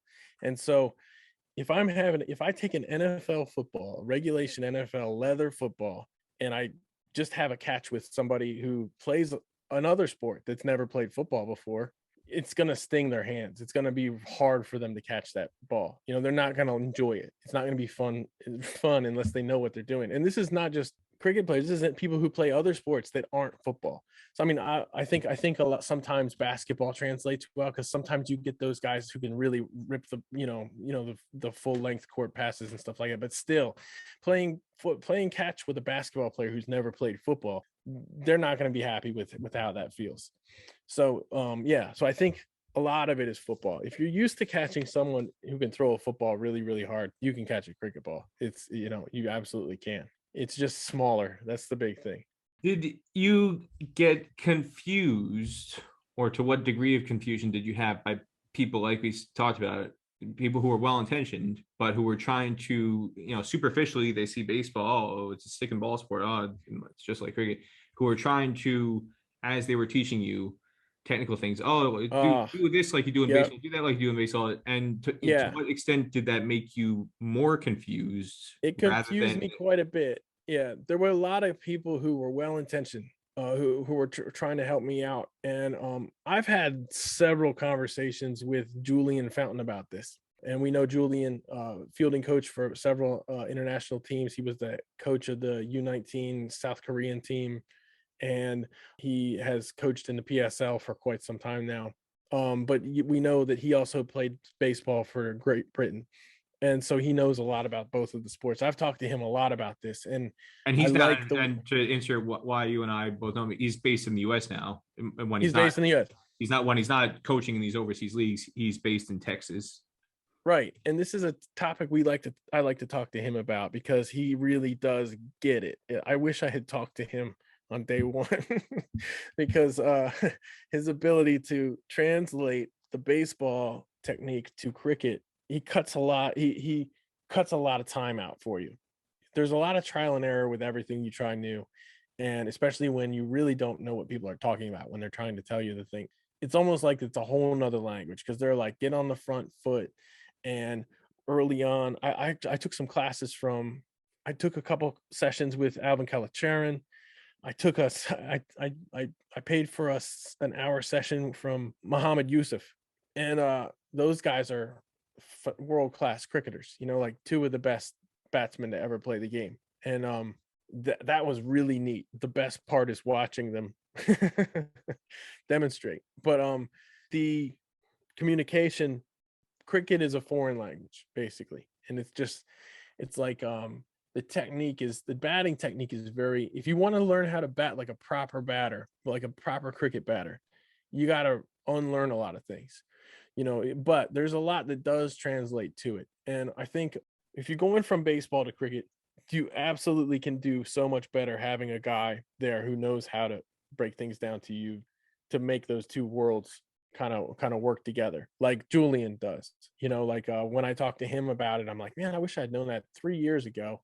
I would have saved myself a lot of time. Instead of trying to force certain things that weren't natural, I could have learned to do them in a different way. It's like everybody wants to teach you the front foot defense, forward defense, straight off. But I know you picked up cricket probably in your 20s, right? First time I picked up a bat and ball was when I was like just before my 21st birthday. Right, when you were in Australia, right? Yeah. So the first time I played like an actual organized match was when I was 21 in Omaha, Nebraska. When I came back, I was 21 before I played a formal match for the first time. Yeah, and it feels very foreign, that straight bat stuff at first. It feels real foreign, especially getting anything behind it. A front foot shot across the ground is it's totally different technique than baseball. That part is.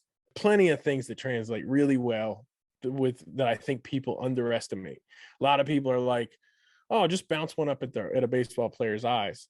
No, you don't do that. They can see it really good then, and it's like, and you're going across. That's the baseball swing pretty much. So you don't want to do that. You throw it at their legs. Bowl it at their legs pretty full. That's what you do. But yeah, so the transition for batting was difficult. The transition for bowling was difficult. Fielding was easy. Fielding was, when I got into cricket, I think the thing that got me into it was the fielding, because right away I was like, let me see what fielding's like. And I watched videos of Jonty Rhodes like crazy, like just watching every amazing flying run out he did and diving catch. And that's what really excited me about cricket was I was so impressed when a player would make a diving stop, when a point fielder would make a diving stop and then pop up and hit a single stump from dead square point of view. You're just looking at the one stump. I was so excited by that type of play. How much would you say of the stuff you absorbed and learned was self-taught, whether just as a watcher and as a fan, learning the rules of the game, learning the flow of gameplay, learning the scoring, and watching a game live, whether it's a World Cup or after the World Cup in 2015, and also from a playing standpoint, how much of the stuff would you say was kind of self-absorbed, self-taught, just by observation, watching people, watching games on TV, versus stuff that people tried to teach you independently of yourself? I think it depends on the aspect of the game. I think I learned a lot from my teammates who were very helpful. Now, what they tried they did a lot. They tried really hard to communicate with me the right things to do. But I was getting so much from so many people. Everybody wanted to be a teacher. And this was the tough part. This was the tough thing. It was like I didn't know what to listen to and what not to listen to. I didn't even know what a good cricket player looked like, in our league. Like I didn't really know. It took me some time to appreciate. So to appreciate some of the players who were more graceful than powerful, because I didn't realize, it all looked so different to me, the technique and stuff. And we're playing on this really thick grass. And so now I know when someone makes a nice drive, like it makes a nice on drive or off drive or cover drive or whatever. And I see that and I'm like, yeah, that only went for one run because we have 4 inches of grass, of thick crabgrass here. But well, that's a boundary on like a cricket ground, Now I know that stuff. But at the time I was like, I didn't see the quality in that sort of thing. So that was tough. Just getting more I watched, the more I learned of what was good to do and what was bad to do. Yeah, to answer the question though, I would say 50-50, because ultimately in every sport, you are your own best coach, and you have to learn how to be your own coach, and you have to learn how to take the things that you do well and perfect those to the best of your own ability. So I'd say it's 50-50. I learned a lot from my teammates, especially about tactics and stuff, because I would ask them things, they would tell me things. I would say a lot of times it was people pointing me in the right direction and then me going and finding out the rest of the answer. What fascinates me hearing you say this is the fact that it sounds to me more like you mentioned the World Cup match between Australia and Pakistan, which you got to watch the sequence happening live between Wahab Riaz and Shane Watson. But from what you're kind of indicating, it sounds more like you were not really watching or getting an opportunity to watch a lot of cricket. So the majority of your formative cricket experiences were not watching cricket live on television or on a web stream. Yeah. The majority of your formative cricket experiences were actually firsthand on a cricket field in North Carolina somewhere, which I find probably about 50-50. Yeah, probably. Yeah.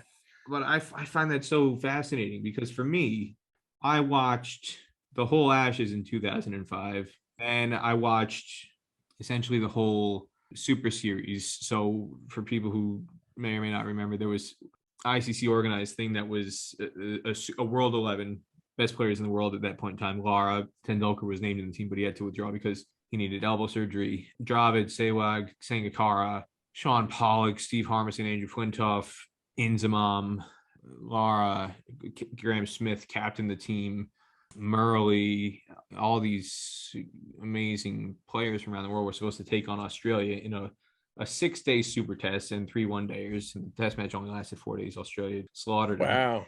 and that was in Sydney. So I went to that in person. So I watched the Ashes on TV.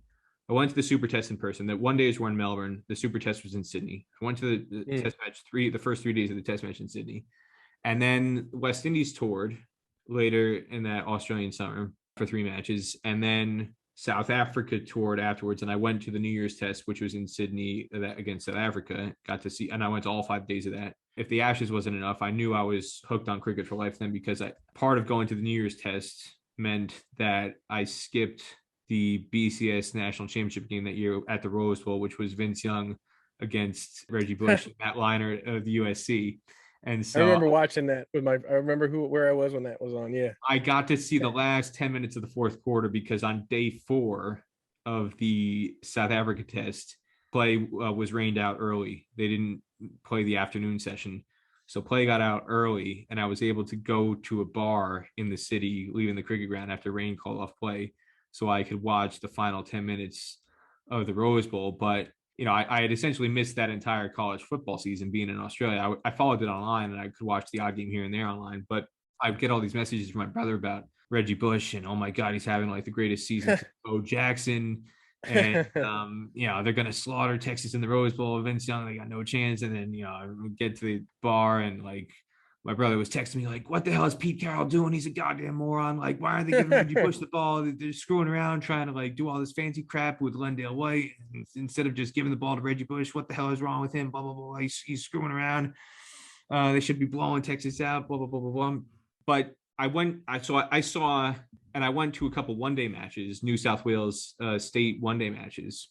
So I saw, aside from what I saw on TV, the 25 days essentially of Ashes Test cricket on TV, watching the Super Series one-dayers on TV, going to 3 days of the Super Test in person, watching essentially the entire West Indies Test series on TV, watching the first 2 Test matches, the majority of the first 2 Test matches against South Africa on TV in Perth and in Boxing Day Test, and then going to all 5 days, watching every single ball of the Sydney Test live. And then when I came back to the US, I was watching the Tri-Series. So it was Sri Lanka and South Africa was the Tri-Series.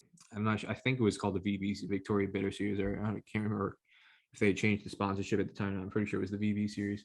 But the point is, I had watched probably 40 to 50 days of international cricket. And when I would go to the gym, the campus gym, where I was doing my semester abroad at Macquarie, in the gym, I would be watching cricket on the TVs in the gym. So, England toured Pakistan after the Ashes.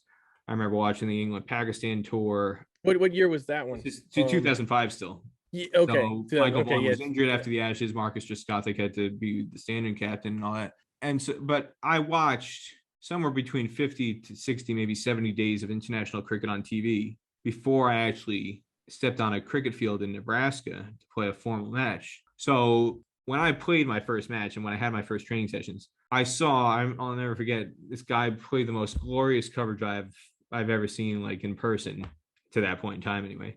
And like you said, goes for 1 run because we're playing 4, 5, 6 in the time. And so immediately I recognized, oh my God, this is like the most disgusting field that we could possibly play on. And then this is, it's completely destroying my cricket experience. And when I finally got a chance to bat for the first time, I had the same experience. My first shot I got 1 run in the first cricket match I ever played before I got out. And I thought like that was a miracle. I thought like, oh, I'm going to get bowled first ball. And the fact that I was able to score without getting bowled was like a miracle. But the ball should have gone for like 2 or 3 runs. I didn't time it well enough to go to the boundary, but I timed it pretty good. And it went nowhere. I thought, Jesus Christ, like, training so hard on the nets to do what I think is supposed to be the right thing. And now I'm out in the middle and it's not getting me the rewards I thought I was going to get. How the hell do I do this? And so I'm processing these things based on everything I've seen on TV. But for you, it was a very different experience because you're saying you didn't recognize right away that, what's a good player and what's not, because you're seeing this guy play a great cover drive. At the time, you don't realize it's a great cover drive because you're not seeing it as much on TV and it's not going with you. This guy sucks. He can't hit the ball. When in reality, it's not the case. I just find it very fascinating to hear you describe this because it's I would never conceptualize it. I fathom that this is a possibility for somebody who discovers cricket this way. You wouldn't realize. Right. Yeah, you wouldn't. And that's honestly, because I tried to watch what I could, but at the time we had already kind of cut the cord with cable at that point. So I didn't have any I didn't have Watch ESPN a subscription, which I actually ended up getting my mom sign in like later that summer to watch some cricket. I believe England played Pakistan that summer in England, and that test series was phenomenal. And I watched at that point in time. We had just switched at my job to 2 days work from home. So from Friday morning, I was working from home, and I would have the test on in the background, and it was day 2 usually, because they usually had day 1 on Thursday. So I would have that on in the background while I was working in the background. And then, have it on when I could on the weekend and on Monday if there was a day 5, which there wasn't really very many. But I remember how great that series was, and that really got me hooked. And also we had vacation that summer. We had a vacation at a beach house with Tammy's family, and I was able to watch cricket that whole week, watch test cricket, when we were on vacation pretty much. Well, most of the week, and then watch other cricket. So I really that was, I had only seen a little bit of live cricket. The cricket games I had seen until that summer were all on YouTube, old games that I could watch. So yeah, a lot of the experiences I had first were playing. Always wanted to play things more than I wanted to watch. I'd watch it, get inspired by it, and then I'd want to do it. With the exception, like, it's funny because I've seen Cirque du Soleil a couple of times, and when I go, I'm like, I really want to try that, but I'm not going to try that. Like, I'm going to die. So like, that's one thing I can like just watch and just not have an urge to, to do it.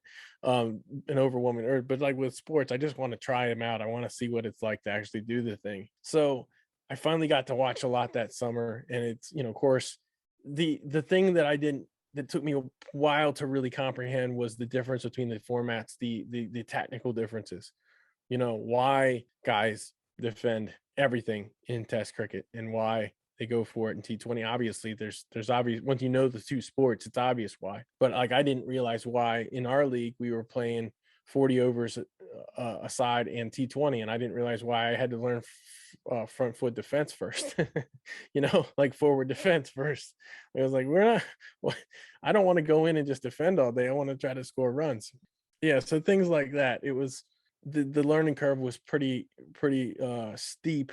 Yeah, in hindsight, I would have done a lot better had I watched a lot more cricket before I had first started playing. It would have benefited me quite a bit. It would have taken out a lot of that learning curve.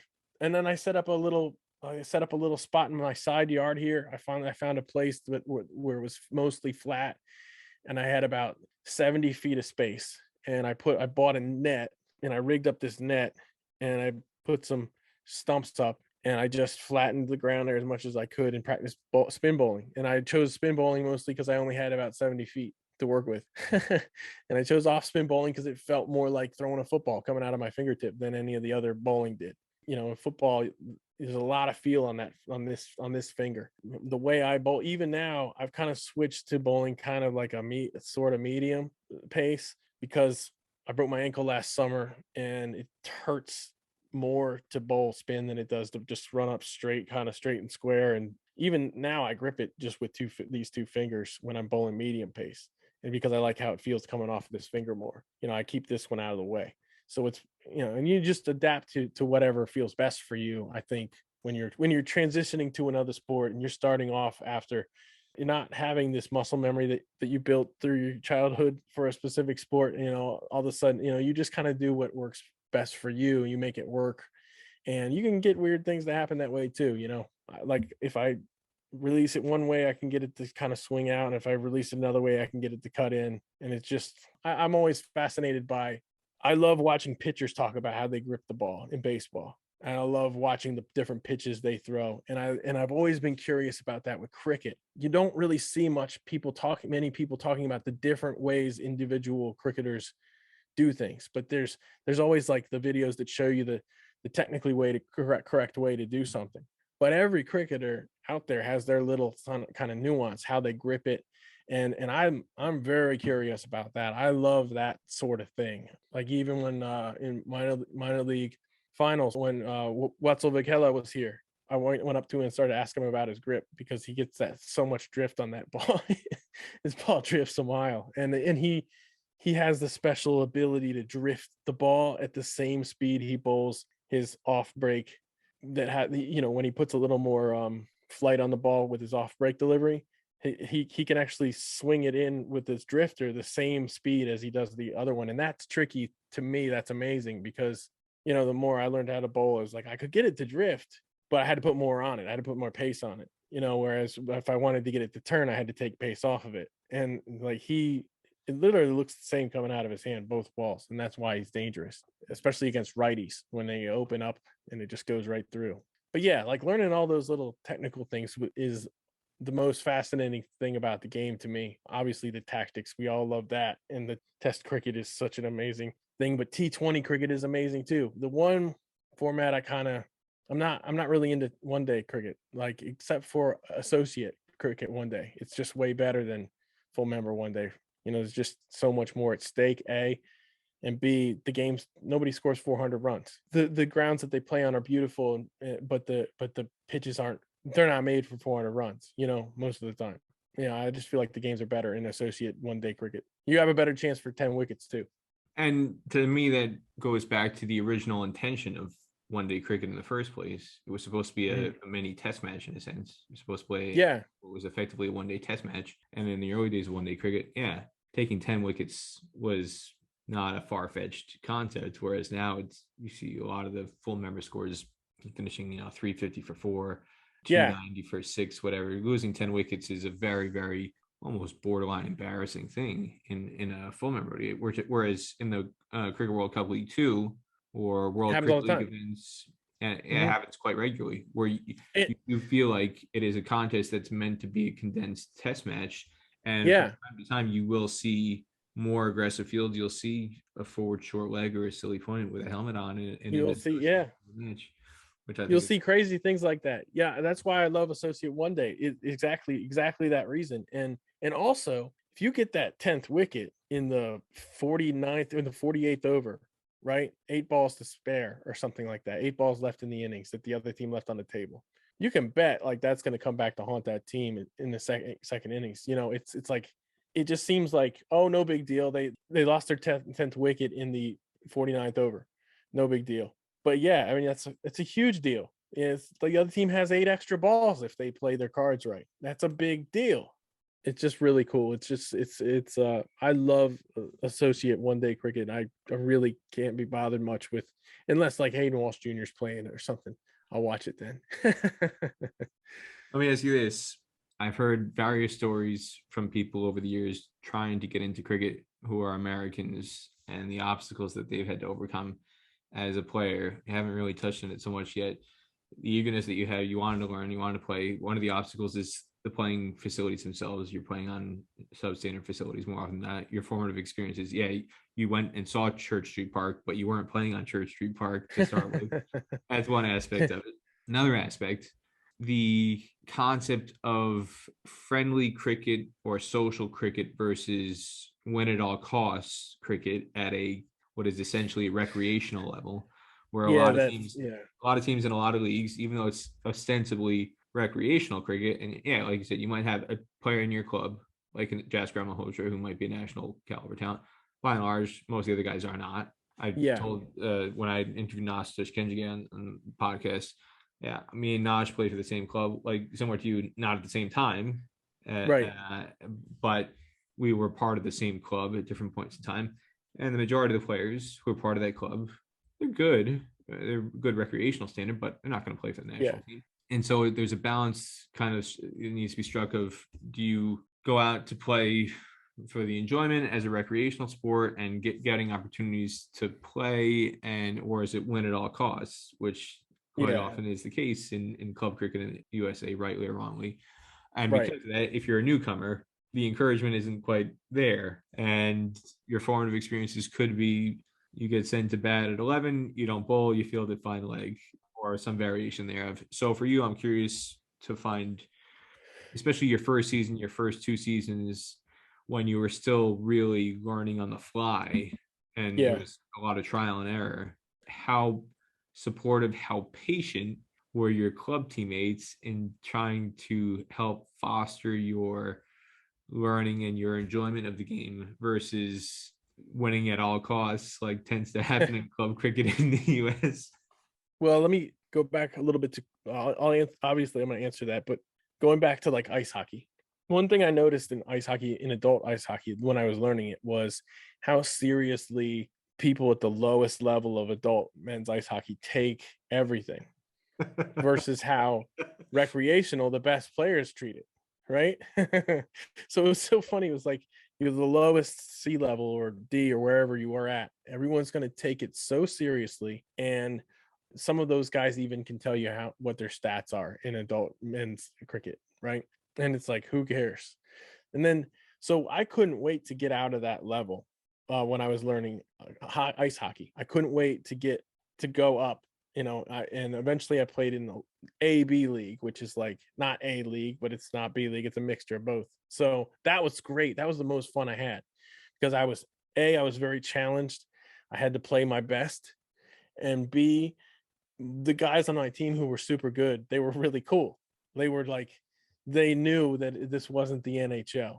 You know what I mean? They because they had played at a high level, they played in college or something like that. They played at a high level. So they were out, drinking beer on the bench. You're going out and playing hockey, you're sweating your ass off, but you're drinking beer when you come back to the bench. So I actually felt more welcomed with those guys than I did when I first started, so it was fun. It's a weird thing because you would think it would be the other way around. You would think these guys are taking everything real seriously and these guys are just having a great time. Sometimes you do get that, but by and large, the better level you play of adult hockey, the more recreational the players treat it. And so cricket can sometimes be that way also, not nearly as much, but you get a lot of a lot of guys just take it way too seriously. And they, like you said, it's win at all costs. They don't want to give newcomers chances. They're like, first of all, I don't think they have to worry about this too much. I don't think they don't have people banging down their door to try cricket out. Most teams don't ever have this problem. Most teams never have this problem of guy shows up, wants to learn how to play cricket. He's serious about learning how to play cricket and he wants chances. Doesn't usually happen.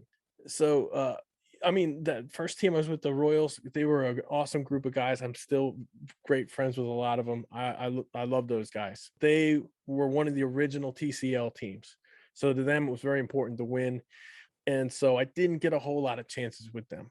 The big benefit I had with them was our attendance was an issue a few times.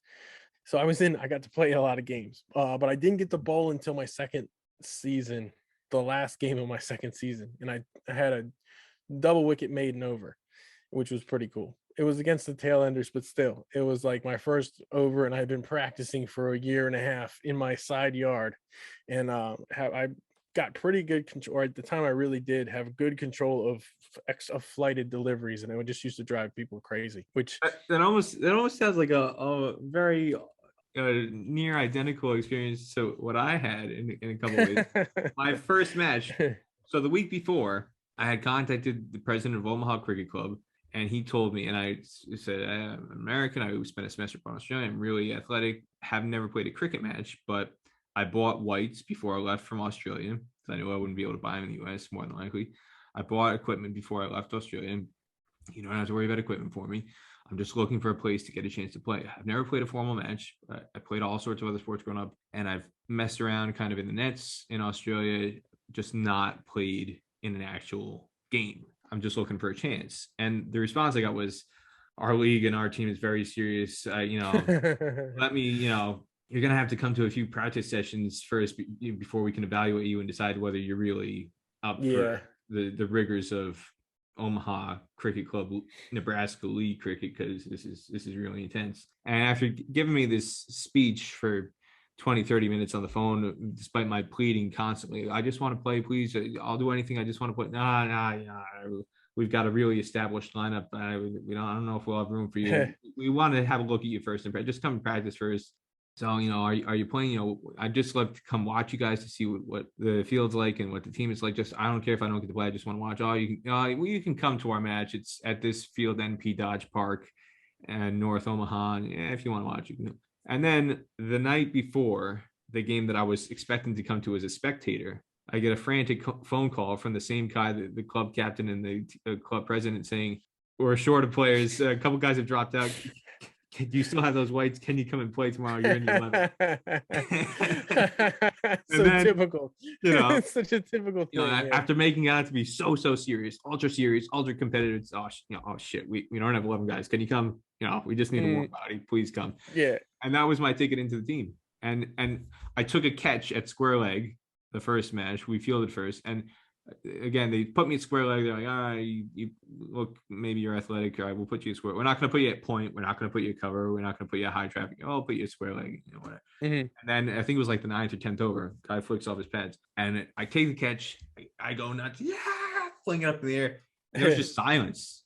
He was staring at me like, holy shit, he actually caught it. Like, he knows how to catch. Oh my God, like, this is amazing. And he can play, he can stay. Like, we can come back next week too. We'll work on the other stuff, batting the ball. He can field. Like, we need that. And similar to you, almost identical. It took me a whole summer, a whole season to learn how to bowl properly. Bowling was the hardest thing. Yeah, it took me forever. Yeah, just relaxing my elbow, just trying to get the wrist to do more work and relaxing the elbow. From the time I started practicing in the nets, just 2-3 times a week. So we started training in the first match I played with, it would have been April. I spent the entire season nonstop in the nets trying to learn to bowl. And it was 6 months of consistent 2 to 3 days a week bowling several hours before they finally gave me a chance in the very last game of the season. Yeah. In September. And my very first ball I bowled in club cricket with Omaha Cricket Club, I took a wicket, and I didn't even see it happen because what happened was I focused, it was hard for me to bowl in the nets because I flighted the ball so much. Half my deliveries would hit the top of the net. Me too. So I do practice all this flight, just really give it a lot of air and try and spin it. And so the first delivery I bowled, I was so nervous.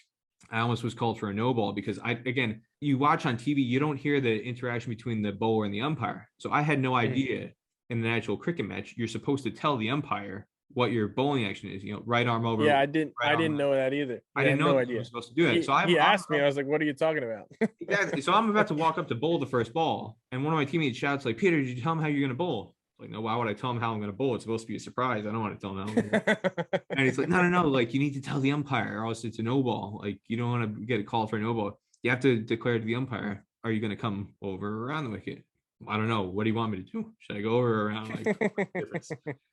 No. The angle and how you've been practicing. What do you practice in the net? Oh, over the wicket. Okay, just tell them that. Okay, right arm over. Oh, okay, right arm over the wicket. Batsman, bowler's coming right arm over the wicket. Oh, okay. So after 2-3 minutes of that, literally the first time I ever learned it on the field. Because again, umpire, you don't hear these things on TV, right? And if you don't grow up with it, you have no idea. So we get that out of the way, and then I finally come up, bowl the ball, give it a lot of flight. Batsman prods forward, it misses, and the ball, there was so much flight and so much bounce on this artificial wicket, the ball bounces over the stumps. And I thought I had come so close, I thought, to bowling this guy. He's playing for a big turn, and there wasn't turn. Yeah. So he's playing inside the line of the ball, and bowling off spin, plays way too far inside the line. The ball just goes straight on. I thought it was going for off stump and just bounces over the stumps. And I'm going like, oh, you stumped him. And I turn away. I'm like, oh, and I'm like turning away. Like, I can't believe I just missed almost bowling a guy on my first delivery. And then all of a sudden, I hear the stumps get broken. And my teammates are going crazy because we keep a stump and we stretched too far out of the crease. And so my first wicket I took in my life, I didn't actually see it happen because I bowl it. I turn away. Oh my God. I never saw the bails get taken off, the stumps broken. That's funny. But I find it very fascinating, very similar to the experiences we have where just getting a chance to play in the first place. Yeah. Because somebody dropped out at the last minute, happens so often in club cricket. It's a classic club cricket experience. And then waiting forever to bowl and then taking a wicket in your first over. That's so cool to hear you say that because they're just Yeah, man, I can't tell you, it was such a big thrill getting my first, like I said, I got 2 that over. And what a great way to start. But it's like the first time I ever went golfing, the best shot I ever made ever since I started golfing was the very first time I went. It was like the second hole, and I put the ball like this close to the hole on my first shot.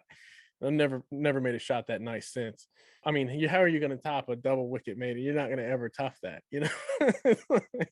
So, and then early on also, like I said, I didn't realize how seriously everyone took it. And we had a tournament here, like a Memorial Weekend tournament, and it was 6-a-side.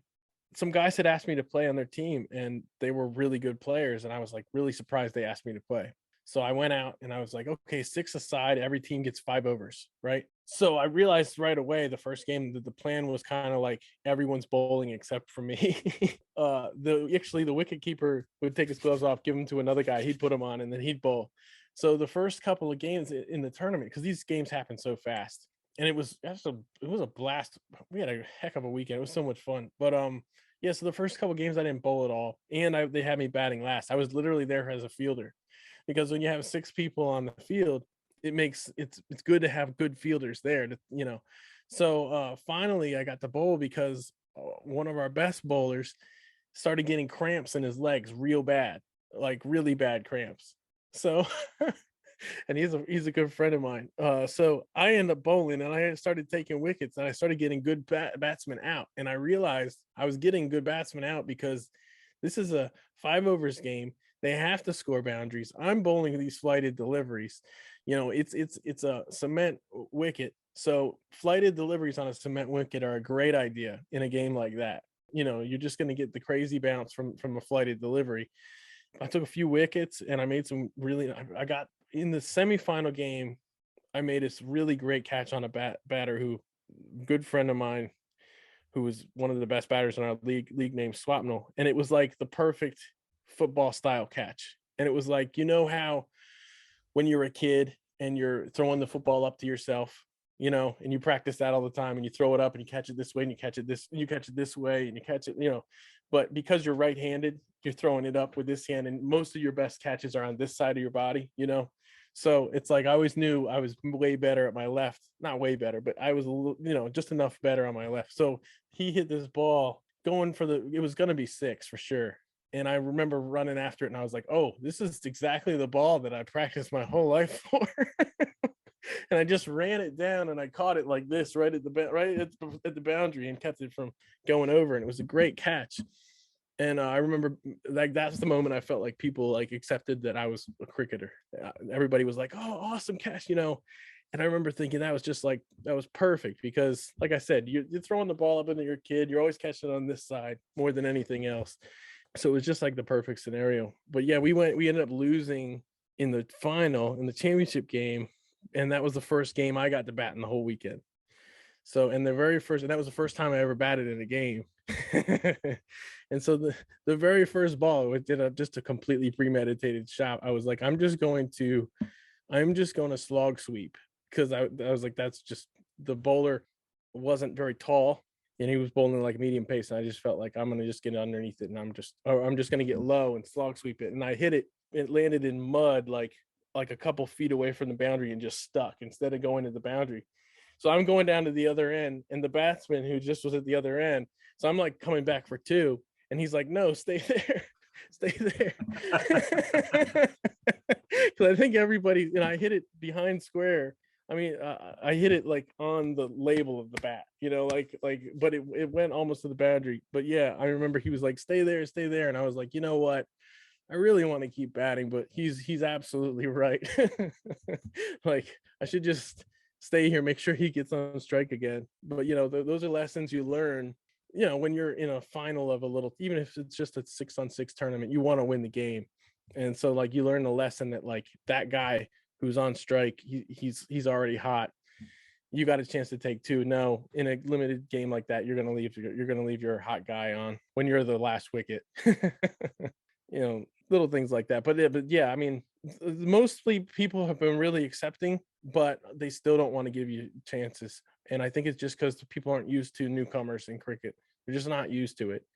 And like you said, that people take it serious. They have to win now. They don't want to give people chances. They're uptight about giving people chances. And especially now in our league where we have relegation and we have promotion and relegation. You lose too many games, you're gonna get relegated. After I left that team and joined a few other teams, it was kind of like everybody just wanted to treat me the same way, which was play me as a fielder and bat me at like 8 or something, and bowl me when when nobody else shows up. So, but so that kind of happens everywhere you go. But that's one of the reasons why I think now at this point I probably want to play hard tennis cricket more than anything else, because that is kind of more truly recreational, although it's very competitive here. And another reason is, believe it or not, the grounds are kind of nicer because they're played on baseball grounds or softball grounds, really. So like your chances of getting injured are, I think, a little bit less when you're the type of guy who likes to dive for the ball in the field and things like that. But yeah, also, I'm not playing 40 overs a side cricket right now. I don't have the time to do that. And all of our grounds for our hardball cricket are down in Fuquay, which is an hour from my house. So, even a T20 game is a 6-hour ordeal right now. So, yeah, but I would like communities to be more accepting to newcomers. That would be great, or at least leagues to anticipate that sort of thing and encourage that sort of thing, and have games or matches with new players.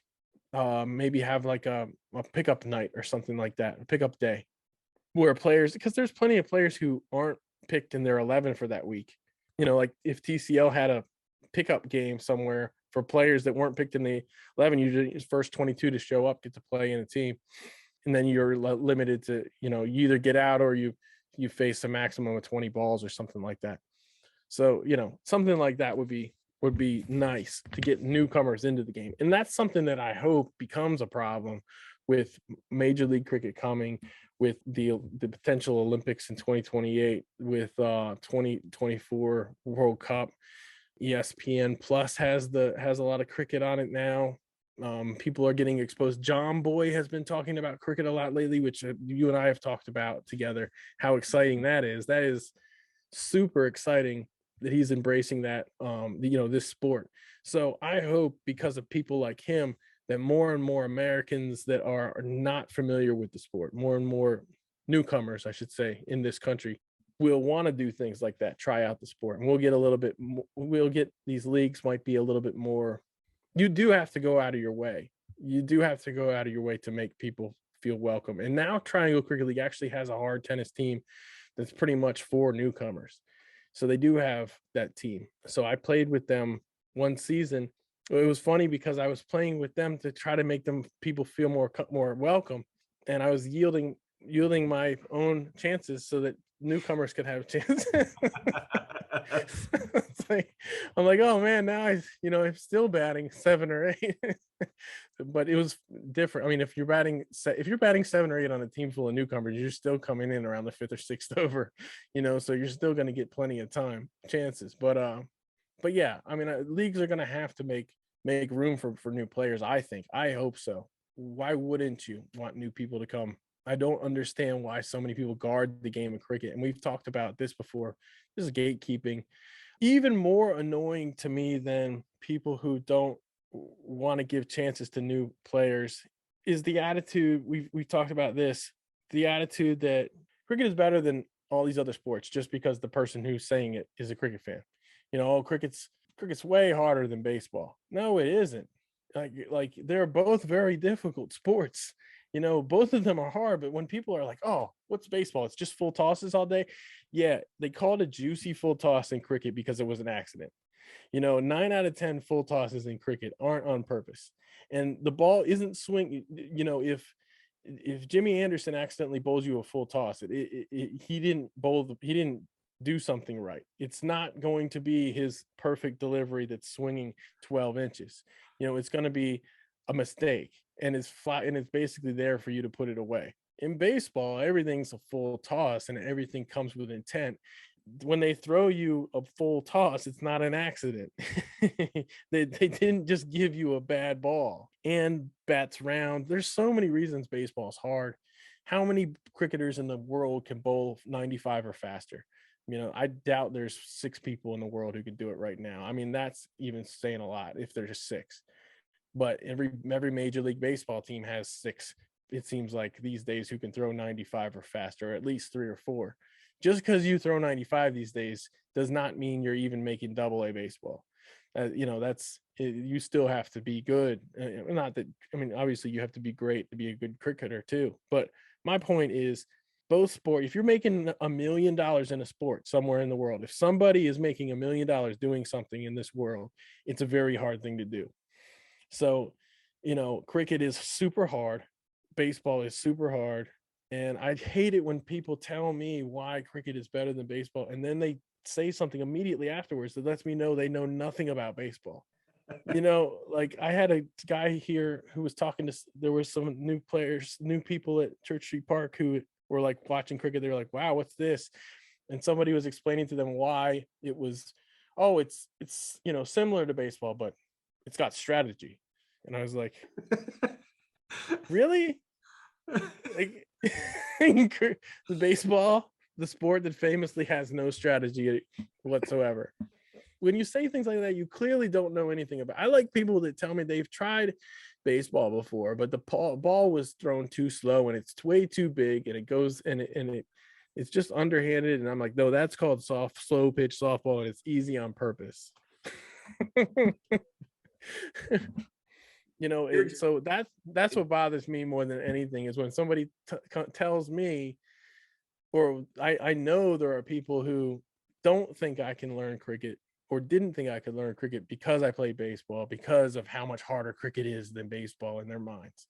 And that's just all bogus. Like they're all hard sports. No one's saying cricket's not hard, but baseball is pretty damn hard. I mean, there are baseball players in this world who have contracts that are $400 million. If it was that easy, they wouldn't be making $400 million, or you and I would be making $1 million right now, Some of the things you touched on there kind of lead into this attitude, this insecurity that exists in both sports. It's not just one race. You're right. You've got baseball fans who similarly go, cricket game is for sissies and this is gentleman's nonsense, whatever. And have, I wouldn't say a caveman attitude, but definitely don't respect it.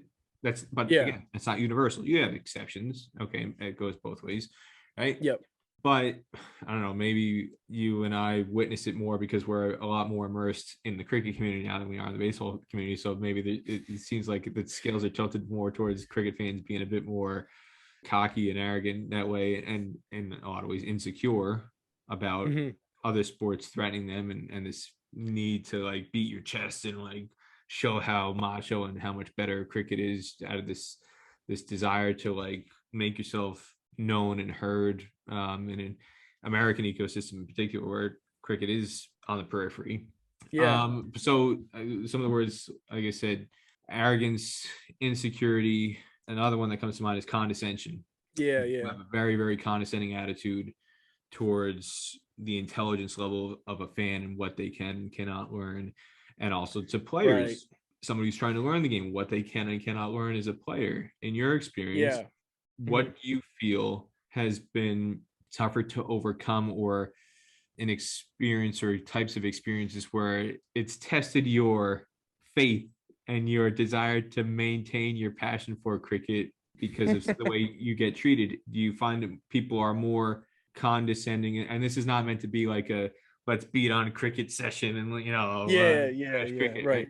It's just a fact. This is thing that happened with you. I think you find people are more condescending to you, or have been more condescending to you, whether intentionally or unintentionally, when you've been trying to learn to play. And I mean that more towards not necessarily your club mates. I'm thinking more towards opponents who, whether I don't like pledging or other reasons to, who does this guy think he is? This former baseball, he thinks he can just walk in and play cricket? Or have you experienced that condescending attitude more just in your day-to-day fan conversation interactions with people who think, I've got to explain this to Nate because he clearly doesn't know anything about cricket? Well, sometimes it's like, I've had a league game before where one guy on the other team asked me as I'm coming into bat, he was a pretty cocky dude, and he was like, are you Australian? I'm like, no. He's like, where are you from? I'm like, Maryland, which is always a shocker to people. And then he's like, I hear him turn around and tell people he doesn't know what he's doing,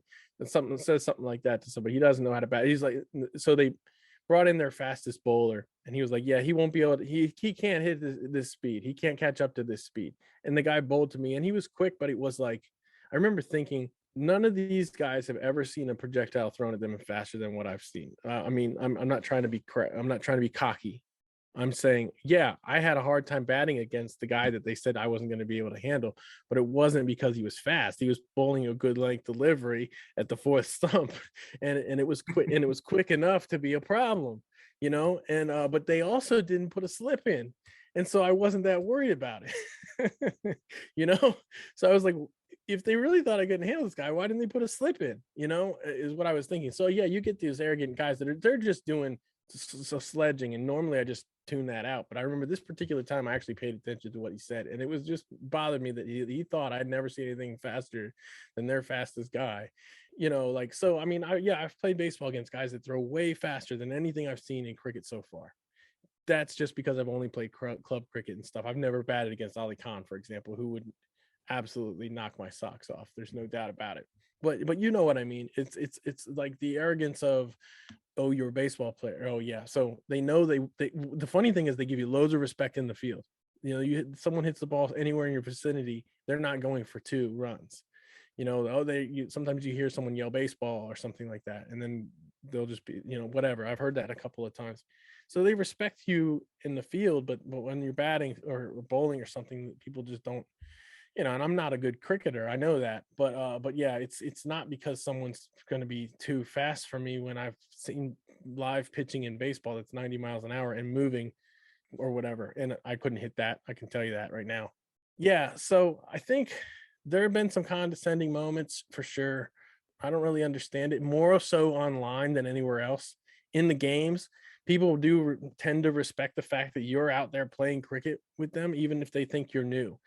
They respect that you're playing, and people are genuinely usually pretty happy to talk to you about things. Most 90% of everybody is pretty cool, but the condescension always happens in online when you're talking about, you know, this on Twitter, when a discussion happens about baseball versus cricket, or on YouTube in the comments section or something.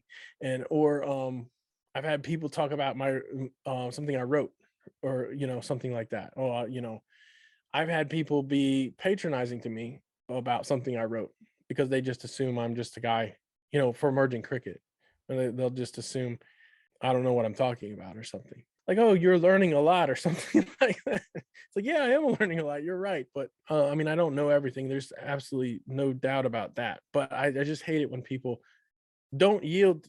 I don't like it in general when people don't yield to somebody who might probably, because of their situation, probably does know what they're talking about. You know, if I start talking about the differences between baseball and cricket, and, you know, if I start talking to someone about that who hasn't played either baseball or hasn't played cricket, and that person starts to tell me, oh, well, in baseball so much better because this, I'm like, well, I don't really agree with you. And then there's the cricket version of that. But cricket's so much better than baseball because of the, you know, and all that stuff is nonsense. It's just insane because both sports are amazing. I think you were the one who told me this. Is one of my favorite lines that you said. The biggest baseball experts I know are all cricket fans. All cricketers. Yeah, I told you, like, all cricket fans. Yeah, it's true. You know, I want to have a talk with Jimmy from John Boy, because I messaged him back and forth a few times, and he kind of hinted at this being a problem in his probably in his comment section. He's like, people just are proud of how ignorant they are. You know, he's like the biggest problem is people are just proud of how ignorant they are.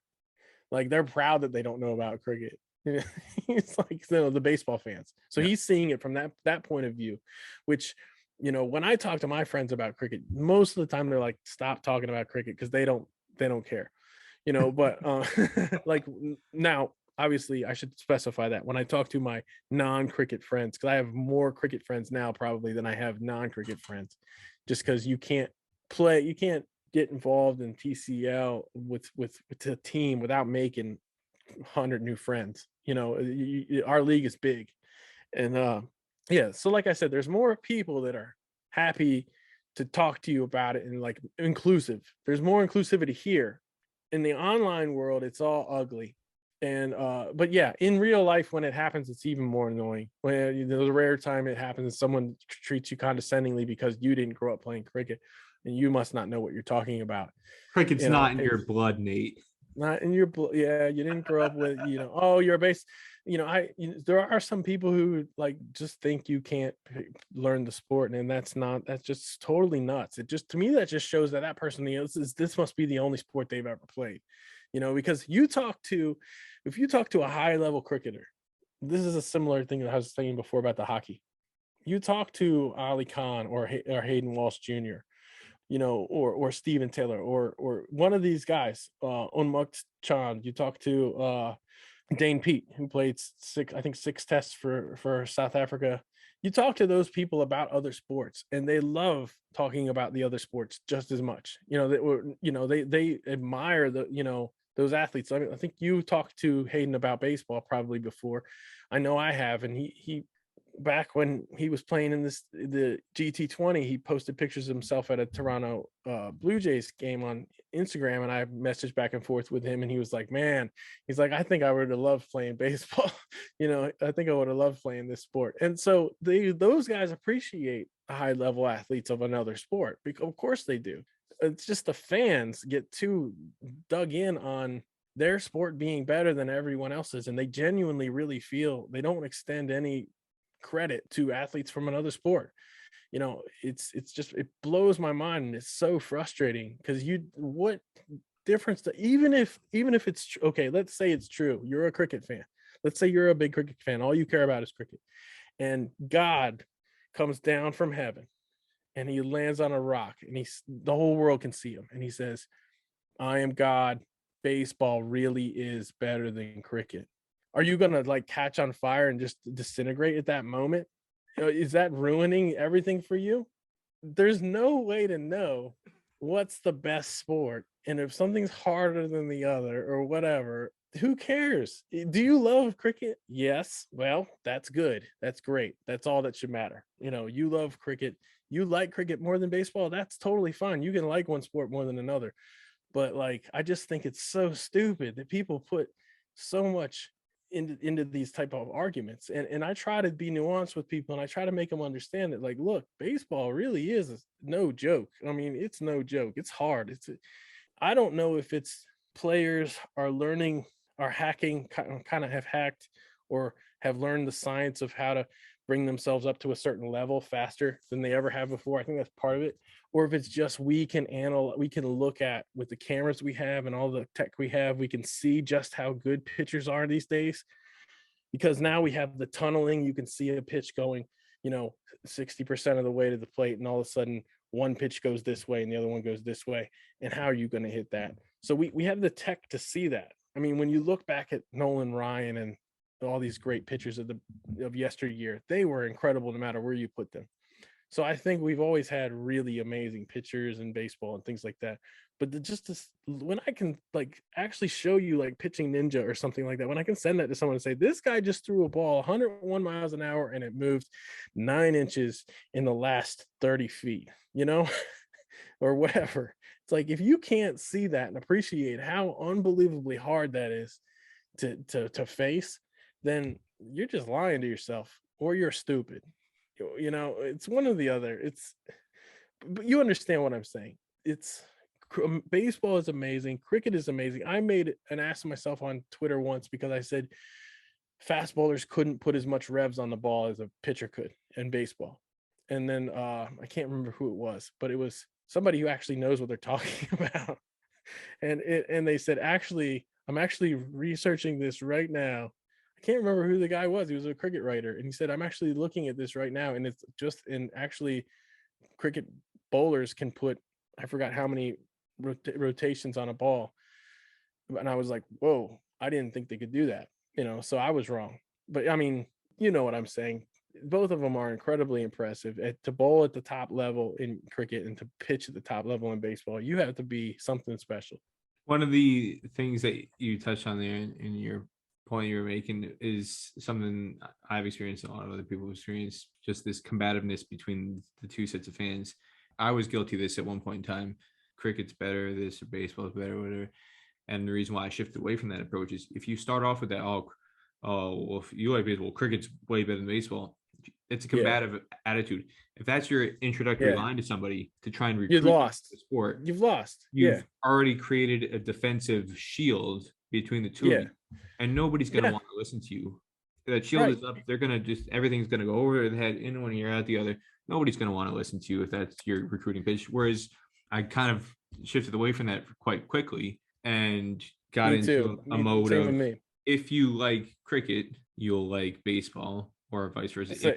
Vice versa. Yeah. You'll like cricket, or if you love Here's baseball, why you could. Here's why you should like both of them. They don't have to be mutually exclusive. It's okay to like more than one sport at the same time. Whenever I've taken that approach, people are very receptive. You don't have that wall go up. There's not this mentality or this combativeness. And I wish more people from both sides would take that attitude. I think there would be a hell of a lot. Both sports, both sets of fans could learn from each other, and people who have that open mind do. You talk a lot about those things, and also just in spite of some of these attitudes, whether it's from the baseball side or the cricket side, you still maintain that love for the sport. And one of the other words you threw in there was patronizing. I've left that one up. But patronizing attitudes, people just talking to you in a very patronizing way when they're trying to introduce cricket, or that they think they're trying to introduce cricket to you, even though you've now been involved with the sport for 7+ years. In spite of all those experiences, we're still talking to each other right now. You love cricket. You still stuck with it. Why have you stuck with cricket for 7+ years? What is it about the game that makes you love it so much and so passionate about it that you have continued to be involved in such a significant way, rather than saying, you know what, screw this, I've had enough of these people. I just want to go back to what's not going to give me a whole lot of stress and angst. Well, I mean, because the good outweighs the bad in the sport. We talked before about some of the culture around the cricket in this country is really negative, and it really is a lot of because it's kind of just the Wild West to a degree in the USA. But because the good outweighs the bad, and I think a lot of that has to do with this community. I love Church Street Park. I love the people. There are plenty of, you've seen the volunteers here. Where else does a community like this support cricket in this country? Or pretty much, I'll put it up against any sports volunteer corps of any sport in the country. The people here are a big reason. The players are a huge reason. The more I learn about cricket, the more I think how crazy you have to want to be a cricketer, like professionally. Like how crazy, not crazy, but like you must really love cricket if you're going to pursue it as a profession. You absolutely have to love it, for sure. In a nation like this, where we've only had players with national contracts for parts of 2 years. I have an appreciation for how good those players are at the very top rung in this country, because I've tried the sport. So I have a really big appreciation for how good those guys are. And I have a lot of respect for them, because a lot of them have a lot of perseverance. And I gained a lot of that respect actually reading your book. By the way, you really do a good job of showing what it takes to do what these guys do. And it's not pretty. And so, of course, that's how I got into listening to the Emerging Cricket podcast, because they talk a lot about this sort of thing too. But yeah, that's the type of I like. I really like the players. I like the sport. Really, the good outweighs the bad for certain. And really, it's because of the people who are involved at the volunteer level here, at the league level here, and the players in general, just the high level players in this country, what they put up with. That I don't know how I wouldn't put up with a lot of it, for sure. But that's probably the biggest thing that keeps me going, knowing that this community is just fantastic for the most part. We have our problems, absolutely, and we've got our snakes, just like everyone else does. But ultimately, to see people pour so much of themselves into something that's really got no reason to give anything back to them, doesn't owe them a thing, that's pretty impressive. It's just passion. I really like to see that in people for just about anything. But yeah, that's what keeps me stuck with cricket, because I mean, it's expensive to play. I've got not my own team, but I'm kind of like the manager, I guess, of my team.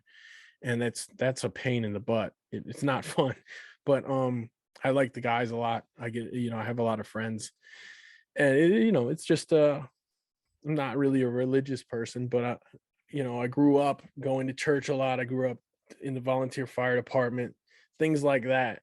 And this kind of scratches that itch a little bit for me, doing stuff like this. The community, you know what I'm saying? Yeah, that's what I think I like the most about it. That was an awful lot of ground to cover with Nate Hayes, and even more ground to cover in part 2 of the interview with Nate Hayes in the next episode of the podcast. I want to remind everybody to please subscribe both on Patreon and on the podcasting platforms where you can get the latest episodes on YouTube, Spotify, Anchor FM, and many other outlets. But that's it for this episode. I'm Peter Del Penna, reminding everybody, God bless America, and God bless American cricket.